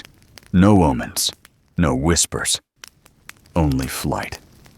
It is in those moments that you feel the truth of the craft, stripped of fear and myth. Flight is simple, raw, necessary. The rest is noise layered on by human voices. Still, you know the noise will always follow. A life with falcons invites stories, whether about storms, marriages, or souls. You accept it as part of the role, like sore wrists or cracked leather. Tomorrow will bring new whispers, new meanings painted onto the bird's wings. You will nod politely, laugh softly, and continue as always. You whisper to the falcon one last time before lying down, a phrase more habit than need. It does not stir. You smile faintly, counting your third joke tonight. Perhaps the bird believes you are the one who needs calming, not it. The fire sighs into silence. Shadows deepen. The night holds steady. You drift toward sleep, knowing the world of omens will wait for you in the morning, ready to weave your ordinary craft into extraordinary tales once more. The morning comes slower than expected, a gray light filtering through the shutter cracks, soft but insistent. You rise stiffly, joints aching, arms still marked with the press of talons. The falcon shifts on its perch, as though aware before you even open your eyes. You rub the sleep from your face and stoke the fire, coaxing embers into flame. The day has weight already, because word reached you yesterday. Another falconer has been seen nearby. It is rare here. Villages may gossip endlessly, but few support two men practicing the same strange craft. Competition always brings sharp eyes, sharper words. You strap on the glove, adjust your belt, and feed your hawk quickly. Scraps vanish with clean precision, the bird snapping each morsel before you can blink. Its hunger is simple, unlike the complicated hunger of men for pride and recognition. Stepping outside, you smell rain in the distance, the sharp tang carried on the breeze. Clouds gather in thin streaks, though the sun pushes faintly behind them. The lane is already busy. Children dart about with sticks, and women bend to sweep mud from doorsteps. Yet as you walk, conversations hush. Everyone knows why you are out earlier than usual. They glance at the falcon, then at the path leading toward the far meadow. Somewhere out there, the rival waits. You move steadily, boots squelching in damp earth. The falcon tilts its head, restless, as though sensing the tension on your shoulders. Mainstream accounts note that falconers often guarded their techniques jealously. Each convinced their methods best ensured loyalty. Manuals passed down in noble households warn against teaching rivals, comparing secrets of feeding and training to hidden treasures. You never imagined such competition would find its way to your village. By the time you reach the meadow's edge, you see them. A man stands in the grass, taller than you, his cloak patched but sturdy. On his arm rests another bird, larger than yours, feathers darker, eyes brighter. A small crowd has gathered already, drawn by the promise of spectacle. The rival nods curtly when you approach. No smile, no greeting. Only a silent recognition. Today is not about peace. You bow your head slightly, a gesture half respect, half readiness. The villagers murmur, shifting closer, eager for a contest. Children climb fences, their faces wide with delight. Elders mutter predictions, some for you, some for him. The air itself seems to tense. The rival unhoods his falcon first. It screams, wings spreading wide, and the crowd gasps. Your own bird shifts on your arm, feathers bristling. You lift your hand, calming it with a soft stroke. Then you remove the hood.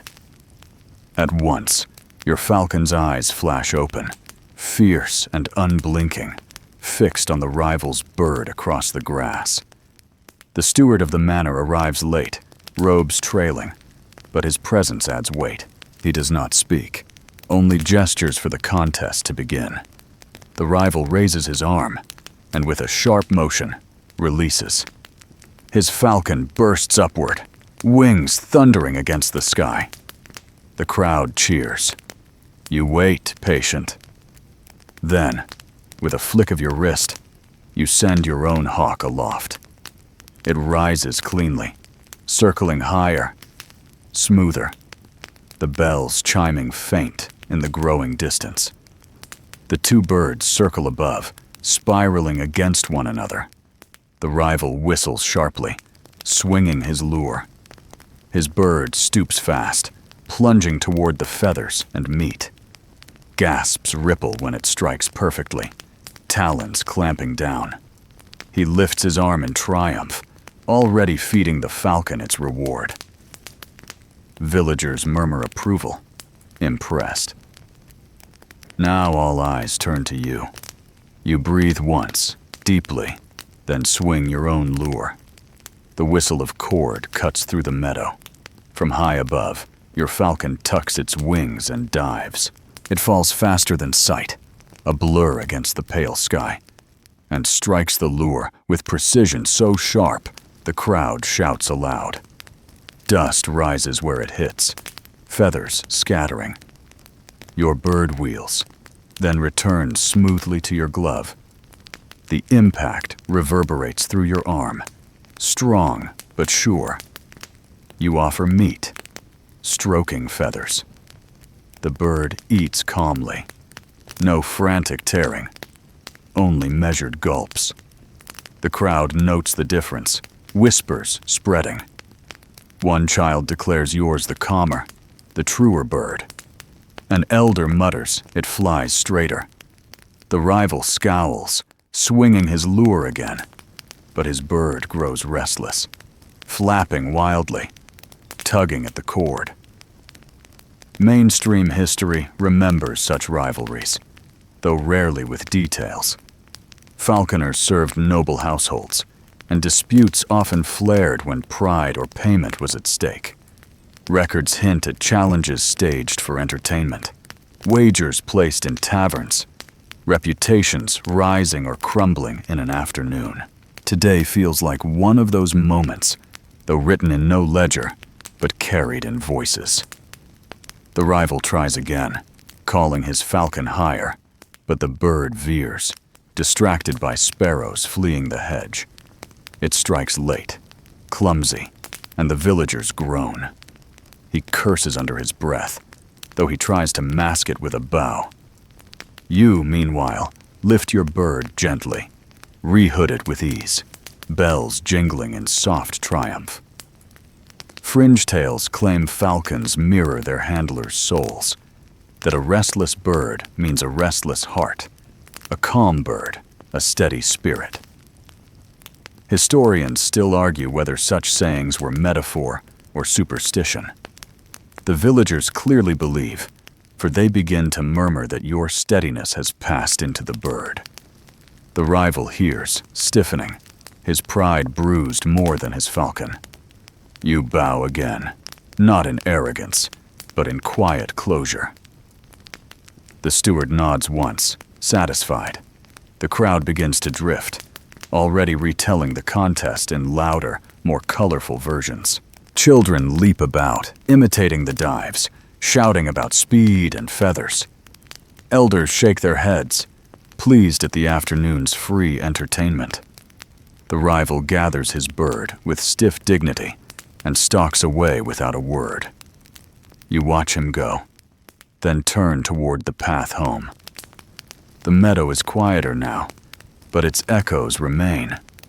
You stroke your falcon, murmuring softly. It tilts its head, calm once more, satisfied.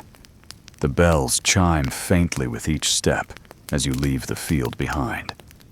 Your wrist aches, but your pride steadies you. Today you did not just fly. You defended your place, your craft, your bond. The village will remember, at least for a while. Tomorrow, new whispers may come, new doubts. But tonight, the meadow belongs to you and the falcon, joined in victory. The rivalry lingers in the air, even after the meadow empties.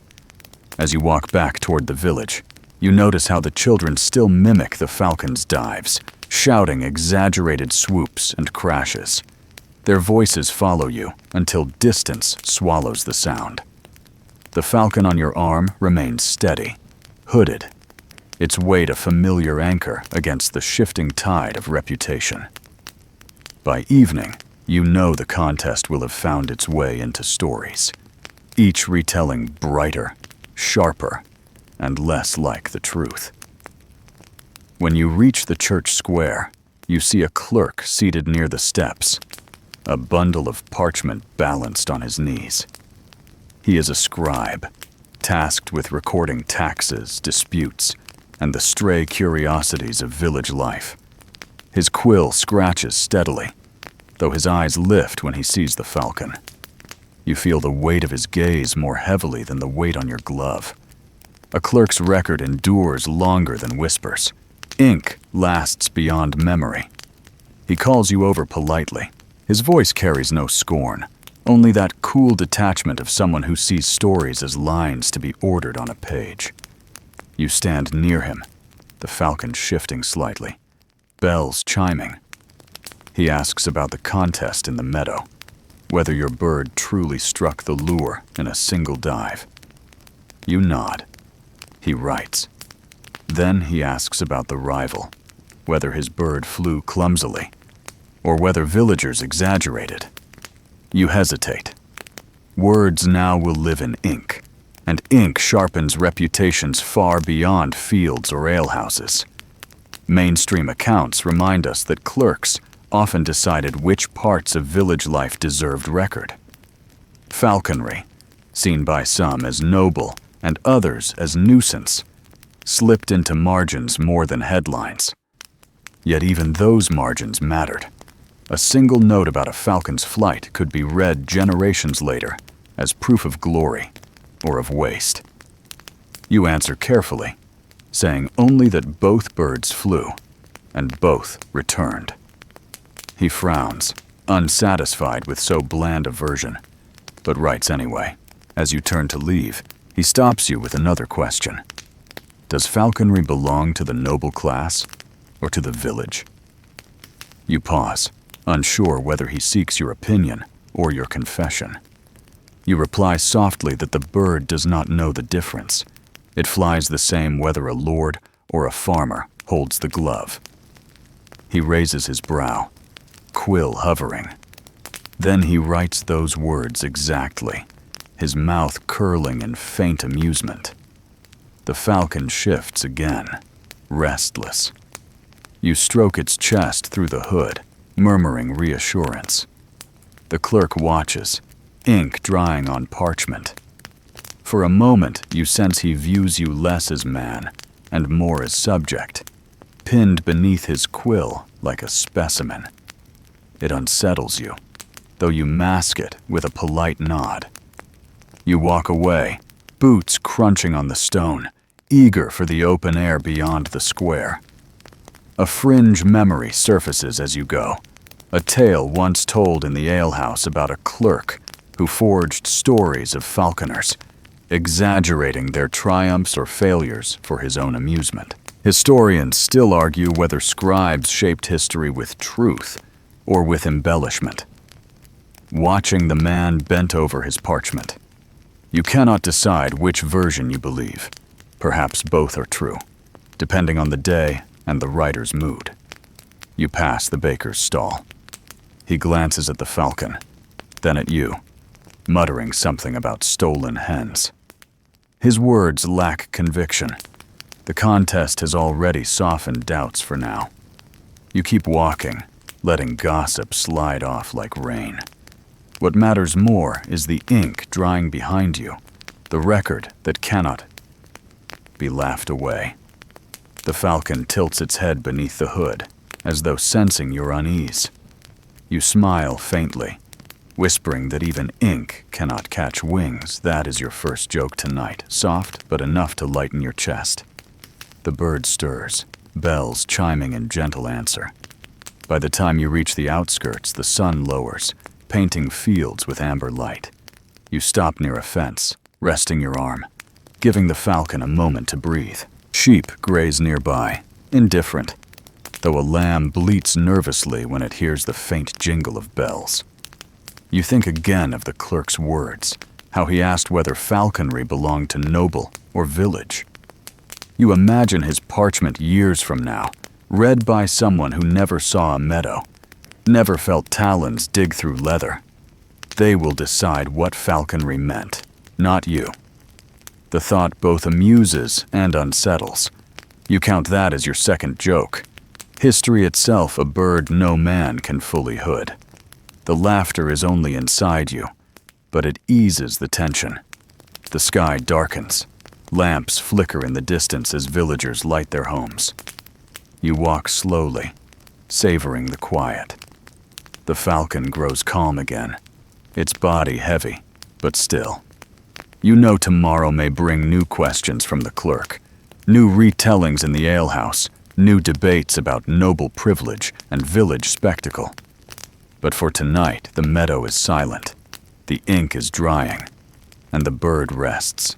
At your door, you pause, looking back once toward the square. The clerk's figure is gone, parchment rolled, quill tucked away. Whatever he wrote now belongs not to you, but to history's uncertain vault. You step inside, setting the falcon on its perch, unfastening the glove, laying tools in their places. The fire crackles softly, shadows settling into corners. You stroke the bird once more, whispering calm into the hooded silence. The bells do not ring now. The night wraps around you, steady and unbroken. Your third joke comes unbidden as you lie down. Perhaps someday, a clerk will write that you joked 3 times each day, as if jesting were as vital to falconry as glove or lure. You chuckle quietly, letting the thought carry you into rest. The falcon stands watch in its hooded dark. The village dreams of contests and omens. The clerk's ink dries into permanence, and you, tired but steady, drift into sleep with the weight of history pressing lighter than the bird that rides your arm by day. Morning mist clings low over the fields, curling between hedges and drifting across the meadow where you have walked so many times. The falcon stirs on its perch, feathers ruffling in the chill, eyes hidden still beneath the hood. You tend the fire, stir a thin porridge, and think of the clerk's ink, already dried, already beyond your reach. Words last longer than wings, and yet falconry itself did not spring from these damp cottages or quiet manors. Its roots stretch far wider, to lands where the craft was old, long before your village even had a name.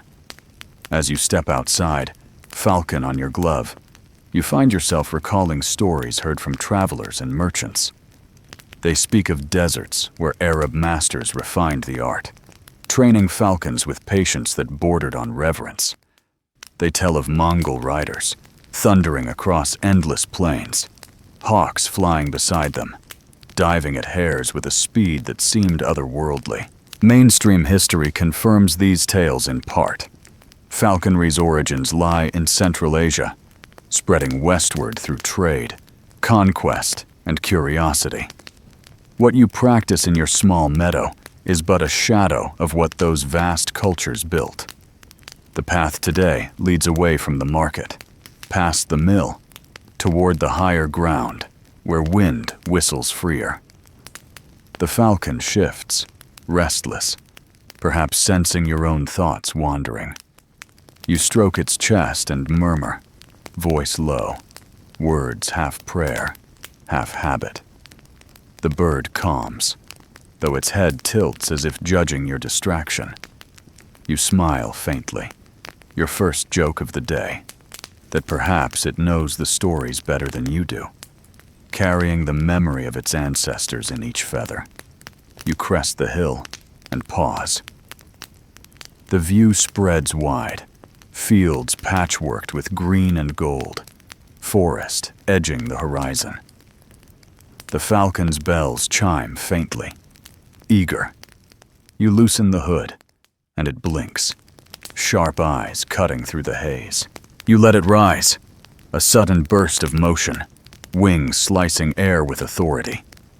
It circles higher, a dark shape against pale sky. You imagine the Mongols now, their horses galloping, their falcons stooping at wolves even, if the legends hold true. Fringe tales claim Genghis Khan himself rode with hawks, using them to scout enemies as much as to hunt. Historians still argue whether such claims are truth or later embellishment, but the image persists. A warlord with a bird of prey on his fist, empire expanding beneath its gaze. You think of it as you watch your own falcon arc across a sky smaller, but no less endless. The villagers below might whisper about omens, might claim your bird foretells storms. But in other lands, falconry was philosophy, prestige, even law. You remember a merchant describing how in Persia, the finest hawks were given as gifts between rulers, valued more highly than gold. Another spoke of manuscripts from Baghdad, filled with detailed instructions on feeding, training, and healing birds. Compared to those treasures, your glove, patched and worn, feels humble indeed. Yet the bird does not know wealth. It only knows the sky. Your falcon stoops suddenly, chasing a crow that strayed too close. The crow shrieks and darts away, flapping wildly, its dark shape vanishing into the trees. Your bird wheels back, triumphant, though empty-taloned. You laugh softly, second joke of the morning, that sometimes even a falcon prefers practice over supper, chasing shadows just to feel the wind in its wings. You swing the lure, the cord whistling. The falcon answers instantly, folding into a dive, striking true, then circling back to your glove. The weight lands heavy but sure, the bells chiming triumph. You feed it a scrap of rabbit, reward, and ritual alike. The bird tears with efficiency, swallowing quickly, feathers settling smooth once more. You let it rest, perched again, while you breathe the high air. The world here feels wider, less bound by gossip and ink. You recall again the traveler's tales, how falconry was carried west along the Silk Road, each culture shaping it differently. Some called it art, others science, others divine favor. All agreed it demanded patience. Mainstream records even show it reaching China, where emperors kept entire aviaries, their birds tended by armies of servants. You shake your head at the thought, smiling, your third joke, that it must take 100 men just to do the work you manage alone with aching wrist and patched glove. The falcon blinks at you, as if unimpressed. You stroke its feathers anyway, murmuring gratitude. The craft you practice may be small, humble, but it belongs to a lineage older than your village walls. Each flight in your meadow echoes centuries of riders, rulers, and wanderers who saw the same sharp dive, the same perfect stoop, the same union of instinct and training. The sun rises higher, mist thinning, shadows shrinking back. You rehood the bird, the bells silenced into muffled jingles. The hilltop is quiet again, save for the breeze sighing through grass. You know soon you must descend, return to the rhythm of fields and cottages. Yet for a moment longer you linger, savoring the sense of connection, not to villagers or nobles, not even to the clerk's ink, but to something broader, stretching across continents and centuries. You shoulder the satchel, adjust the glove, and turn toward the path down. The falcon rests calmly, fed and flown, content for now. You walk slowly, each step measured, the weight on your arm both burden and privilege. Behind you, the hill keeps its silence, holding the memory of flight. Ahead, the village waits with its gossip, its questions, its endless need for meaning. But you carry with you a different truth, one carved into sky rather than parchment. Falconry is not owned by manor or market, not by clerk or gossip, but by the bird itself, and by the steady hands that choose to follow. The path narrows, hedges closing in, the sounds of human life rising once more. You sigh softly, already anticipating the questions, the sideways glances, the stories retold without your permission. Yet you feel lighter. Today you have flown, not just in the meadow, but in memory, in history, in the wide arc of a craft far older than ink. The falcon shifts once more, feathers brushing your arm. You whisper quietly, a promise to both of you. The sky will always be enough. Evening draws closer, the light turning from gold to a deeper amber as you make your way home. The falcon perches on your glove, hood snug, wings still from the day's exertions. Each step feels heavier, not just from the bird's weight, but from the fatigue settling in your shoulders. Your arm has carried more than a hawk today. It has carried gossip, rivalry, and the long echo of history itself. Now, as you near your cottage, the quiet offers a brief reprieve. You set the bird gently on its perch inside, loosening the straps, letting it rest in calm shadow. The bells jingle softly, then fall silent. You rub your wrist, feeling the ache deep in the bone.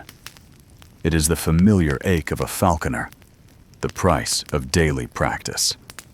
Mainstream accounts mention this almost casually, noting that handlers often bore permanent scars or stiffness.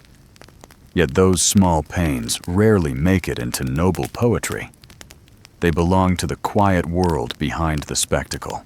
You sit at the table, the pouch from the steward still at your belt.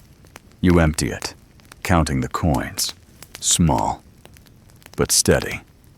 They glint in the firelight, modest payment for a day of loyalty and display. You tuck them away again, for food, for oil, for leather when repairs demand. Wealth does not linger long in your trade. It passes through your hands as quickly as the falcon through the sky. Fatigue spreads through your body, a weight heavier than the bird itself. Your legs ache from the fields, your shoulders from the glove, your eyes from the constant watch. You know this rhythm well, the pride of flight followed by the toll on body and mind. You stretch slowly, joints cracking. The falcon shifts, as if echoing your movement. You smile faintly, your first joke tonight, that perhaps you have become more bird than man, feathers replaced by aching bones. You ladle porridge into a bowl, eat slowly, the taste plain but filling. The rabbit from earlier hangs near the door, waiting for tomorrow's meal. You chew methodically, each bite grounding you back into ordinary life. It is strange, you think, how quickly the grandeur of a dive turns into the simple act of eating alone by a hearth. But that is the truth of falconry. Moments of awe stitched into long hours of fatigue. Outside, night gathers. Voices drift faintly from the alehouse, laughter rising, fading. You imagine your name spoken there, tied to the contest, to the rabbit, to the falcon's stoop. You imagine stories swelling, bending truth into drama. Some will praise you, some will mutter envy, but all will remember. For now, you sit apart, content with silence. You clean your tools again, though they hardly need it after yesterday. The glove is oiled, the hood checked, the bells polished. Still, you run your fingers over each, the ritual itself soothing.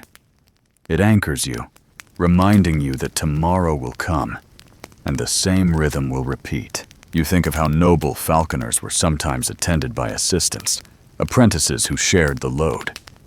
Here, there is no such luxury. Only your hands, your bird, and the ache that follows. The falcon dozes lightly, feathers puffed, head tucked. You listen to its breathing, steady and calm. In that sound, you find reassurance. Whatever the villagers say, whatever ink the clerk scratches, this is the truth. A bird resting after flight, a man resting after carrying it. No superstition, no performance, only quiet. Fringe tales return to mind. Some say falconers risk their souls, tethered to predators too closely. That fatigue itself is a sign of spiritual drain. Historians still argue whether such warnings were serious belief or moral fables told by wary priests. You chuckle softly at the thought, your second joke tonight, that if fatigue means possession, then the devil himself must have sore wrists. You finish your porridge, set the bowl aside, and lean back. The fire crackles, shadows flickering across the walls. Your body begs for sleep, but you linger in the moment, savoring the calm before surrendering to dreams. The falcon shifts again, bells chiming faintly, then stills. You whisper softly, words meant to soothe, but heard only by you. You think of the rival falconer, his scowl when his bird faltered, his silence as he left. He will return, perhaps stronger, perhaps bitter. The thought stirs no fear, only the same weary acceptance you feel toward every burden. Falconry is not about victory alone. It is about repetition, resilience, the patience to rise again each day, no matter how heavy the glove. The coins clink faintly as you tuck them deeper into the pouch. Payment is proof that you matter to the manor, at least for now. Yet wealth is fleeting. Tomorrow it may vanish on bread, on oil, on mending. What remains is the bond with the bird, the routine that shapes each day.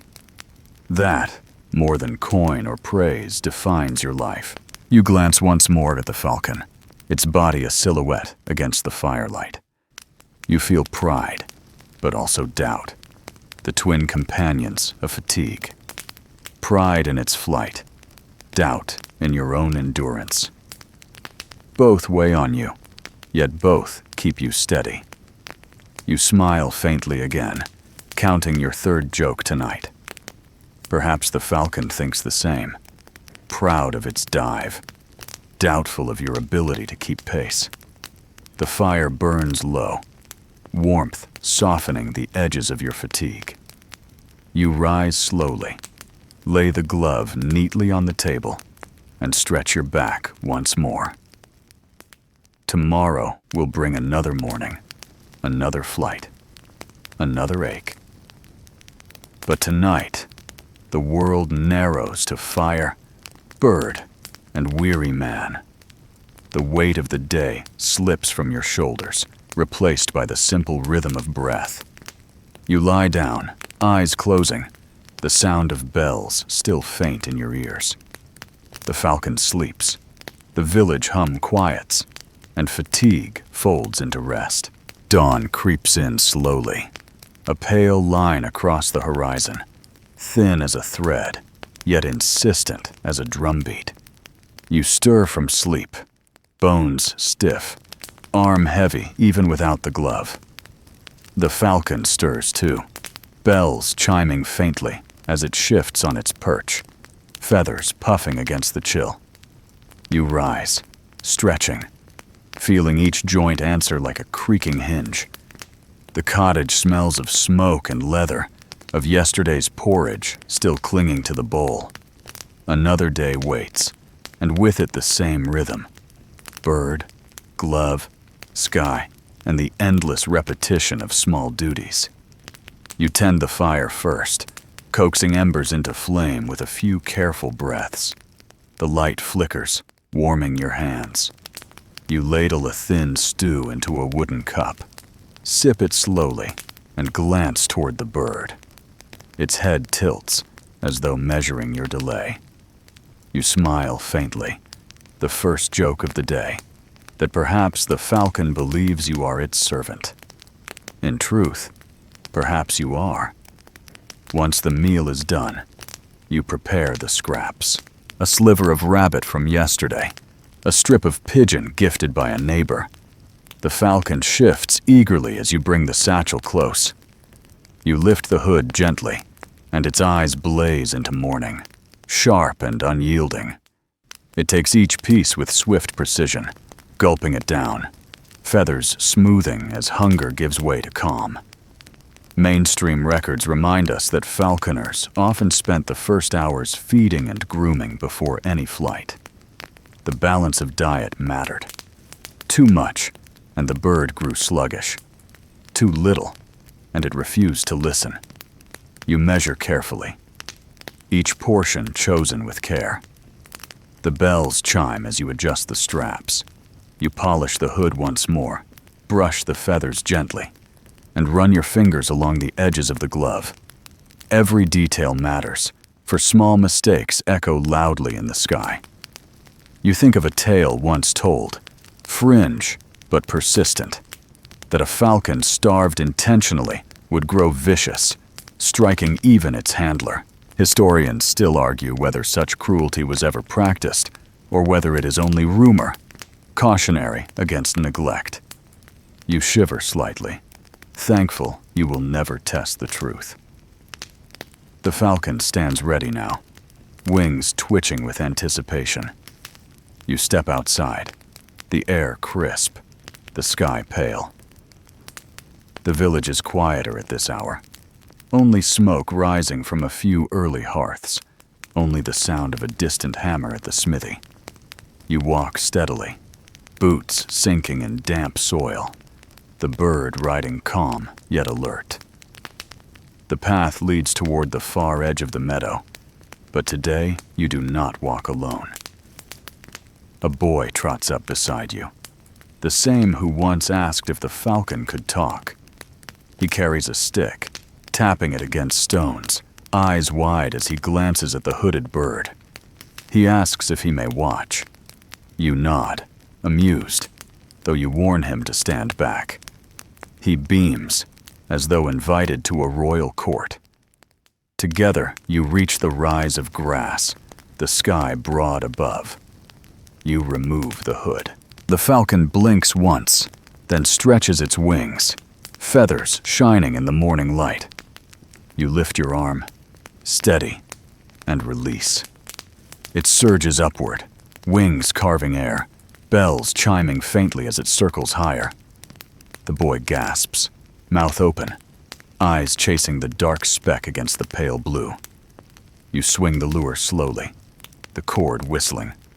The falcon tilts, dives, stoops with breathtaking speed, striking true. Dust leaps from the ground as it lands. Then it wheels back, wings wide. The boy claps, shouting, unable to contain his joy. You smile faintly. Second joke of the day, that perhaps the falcon enjoys applause more than meat. You feed it a scrap, stroke its feathers, then send it aloft again. Each dive is cleaner, sharper, as though the bird sharpens itself on the morning air. The boy asks endless questions: how you taught it, how it knows to return, whether it would chase him if he ran. You answer patiently, explaining the lure, the trust, the balance of reward. You leave out the ache in your wrist, the endless hours of repetition. For him, the falcon is magic. For you, it is discipline carved into routine. Mainstream history tells us falconry often served as education for noble youths, teaching patience, skill, and mastery. Today, in your meadow, you feel that echo. The boy watches not as lord, but as villager. Yet the lesson remains. The sky obeys only those who learn its language slowly. You swing the lure once more, louder, faster. The falcon tucks its wings, plummets, and strikes so sharply that even you hold your breath. It lands, talons sinking deep into the leather, body trembling with intensity. You murmur calm, offer meat, rehood it gently. The boy stares, speechless, then grins so wide it nearly splits his face. He says it was the greatest thing he has ever seen.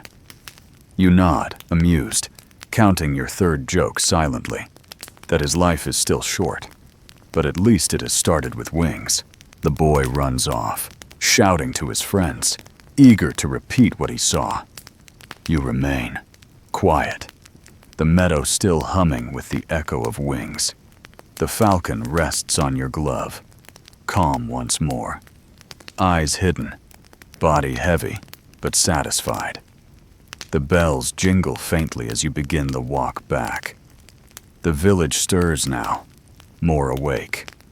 People call greetings, some genuine, some edged with envy. You hear the boy already retelling the dive, his arms flapping wildly, his words turning truth into legend. The villagers laugh, shaking heads, but they listen. Stories spread faster than wings, and you know by evening half the square will speak of the falcon's stoop as though it cracked the earth itself. You pause at the well, rest your arm briefly, and sip cool water. The falcon shifts, feathers rustling, but stays steady. You whisper softly, words more for yourself than for it. The day feels long already, though the sun is only climbing. Another flight finished, another story begun, another thread woven into gossip, ink, and memory. As you return home, you feel the weight of fatigue settling again.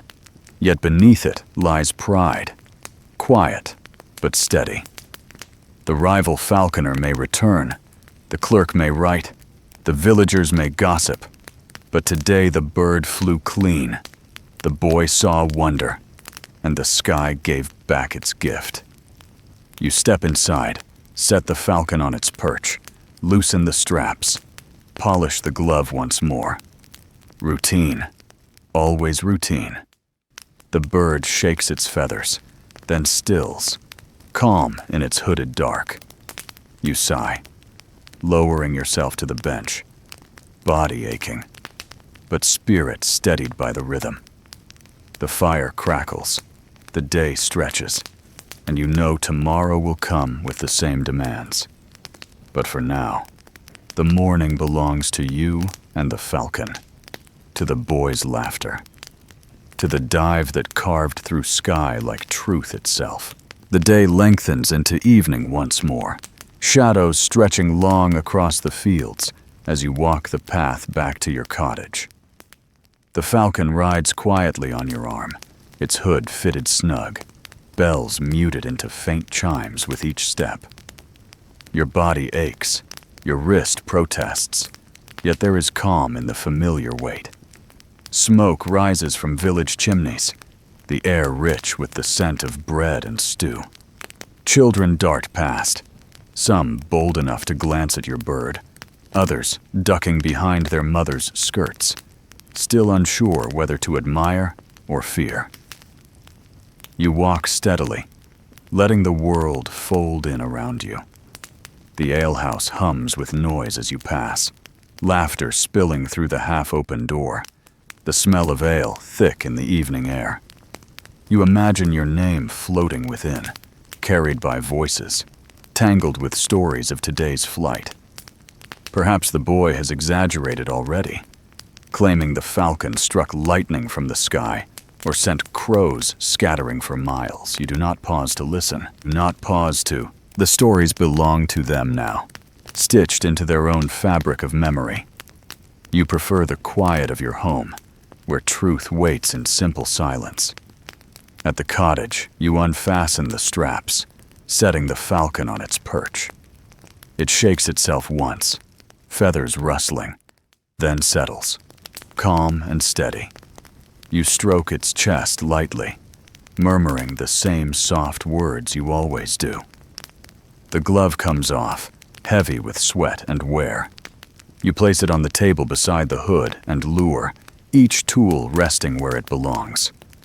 The fire crackles faintly, shadows deepening against the walls. You sit, stretching your legs, letting fatigue seep through muscle and bone. The pouch of coins rests where you left it, small but steady. Payment enough to keep you fed, to keep the bird strong, to mend straps when they fray. Wealth enough for another day. You smile faintly. First joke tonight, that your fortune rests less on gold than on feathers. The falcon dozes, head lowered beneath its hood. You listen to its breathing, steady as your own. Outside, the night gathers, stars pricking through the dark. A dog barks once, then falls silent. The village hum fades into quiet. You sip the last of your ale, cool and bitter, and feel the weight of the day slip gently from your shoulders. Your thoughts drift again to the rival falconer, to the clerk with his parchment, to the boy who saw wonder. Each shaped the day. Each will shape the story that lingers. Yet here, in the quiet, those voices soften. What remains is the bond between you and the falcon. Steady, wordless, as old as history, and as fragile as breath. You lean back, eyes half closed, listening to the fire sigh into embers. Fringe tales whisper in your mind still, that falcons carry souls, that bells ward off storms, that handlers gamble with their spirits each time they release a bird. Historians still argue whether any of those beliefs carried weight beyond stories. You smile faintly. Second joke tonight, that if souls do ride on wings, you must be lighter by half already. The thought brings no fear, only ease, as though superstition itself folds into rest. The falcon shifts once, bells chiming faintly, then stills again. You whisper softly, thanking it for another day, another flight, another story. You know tomorrow will come with the same rhythm, the same ache, the same quiet pride. Yet tonight belongs to stillness. You rise, stretch again, and prepare for sleep. The fire burns low, shadows deepen. The cottage sinks into calm. You unroll the blanket, lie down, and listen once more to the faint sound of feathers settling. Your last thought before sleep is simple. Third joke tonight, that perhaps the bird dreams as you do, though of sky instead of alehouses. The night closes around you, steady and unbroken, carrying you gently toward rest. Now, as you drift into these closing moments, the pace softens, each word stretching longer, quieter, as though the air itself wishes to ease your mind. The falcon rests, its breath slow, its feathers smooth, the bells silent in the dark. Your body loosens, the ache in your wrist melting away like mist beneath morning sun. Every detail of the day, every small weight of labor, folds neatly into calm. The cottage is warm, the fire a faint glow, the room filled with shadows that no longer press, only shelter. Outside, the village lies still, its noise faded into distance, leaving only the hush of night. The sky above holds stars steady, their faint light weaving through dark branches, their silence a balm. You breathe slowly, gently, letting the rhythm of rest settle over you. The falcon dreams you dream, the world itself drifting in quiet harmony. Tomorrow waits, but tomorrow does not matter. What matters is this breath, this stillness, this steady path toward sleep, Ord. So let go now. Let the stories fade. Let the images soften. The meadow, the bells, the wings, the voices, all drift into haze. You are safe. You are steady. You are carried gently by silence. And with that silence, you slip deeper, softer, lighter, until dreams hold you fully, and the night itself whispers you home.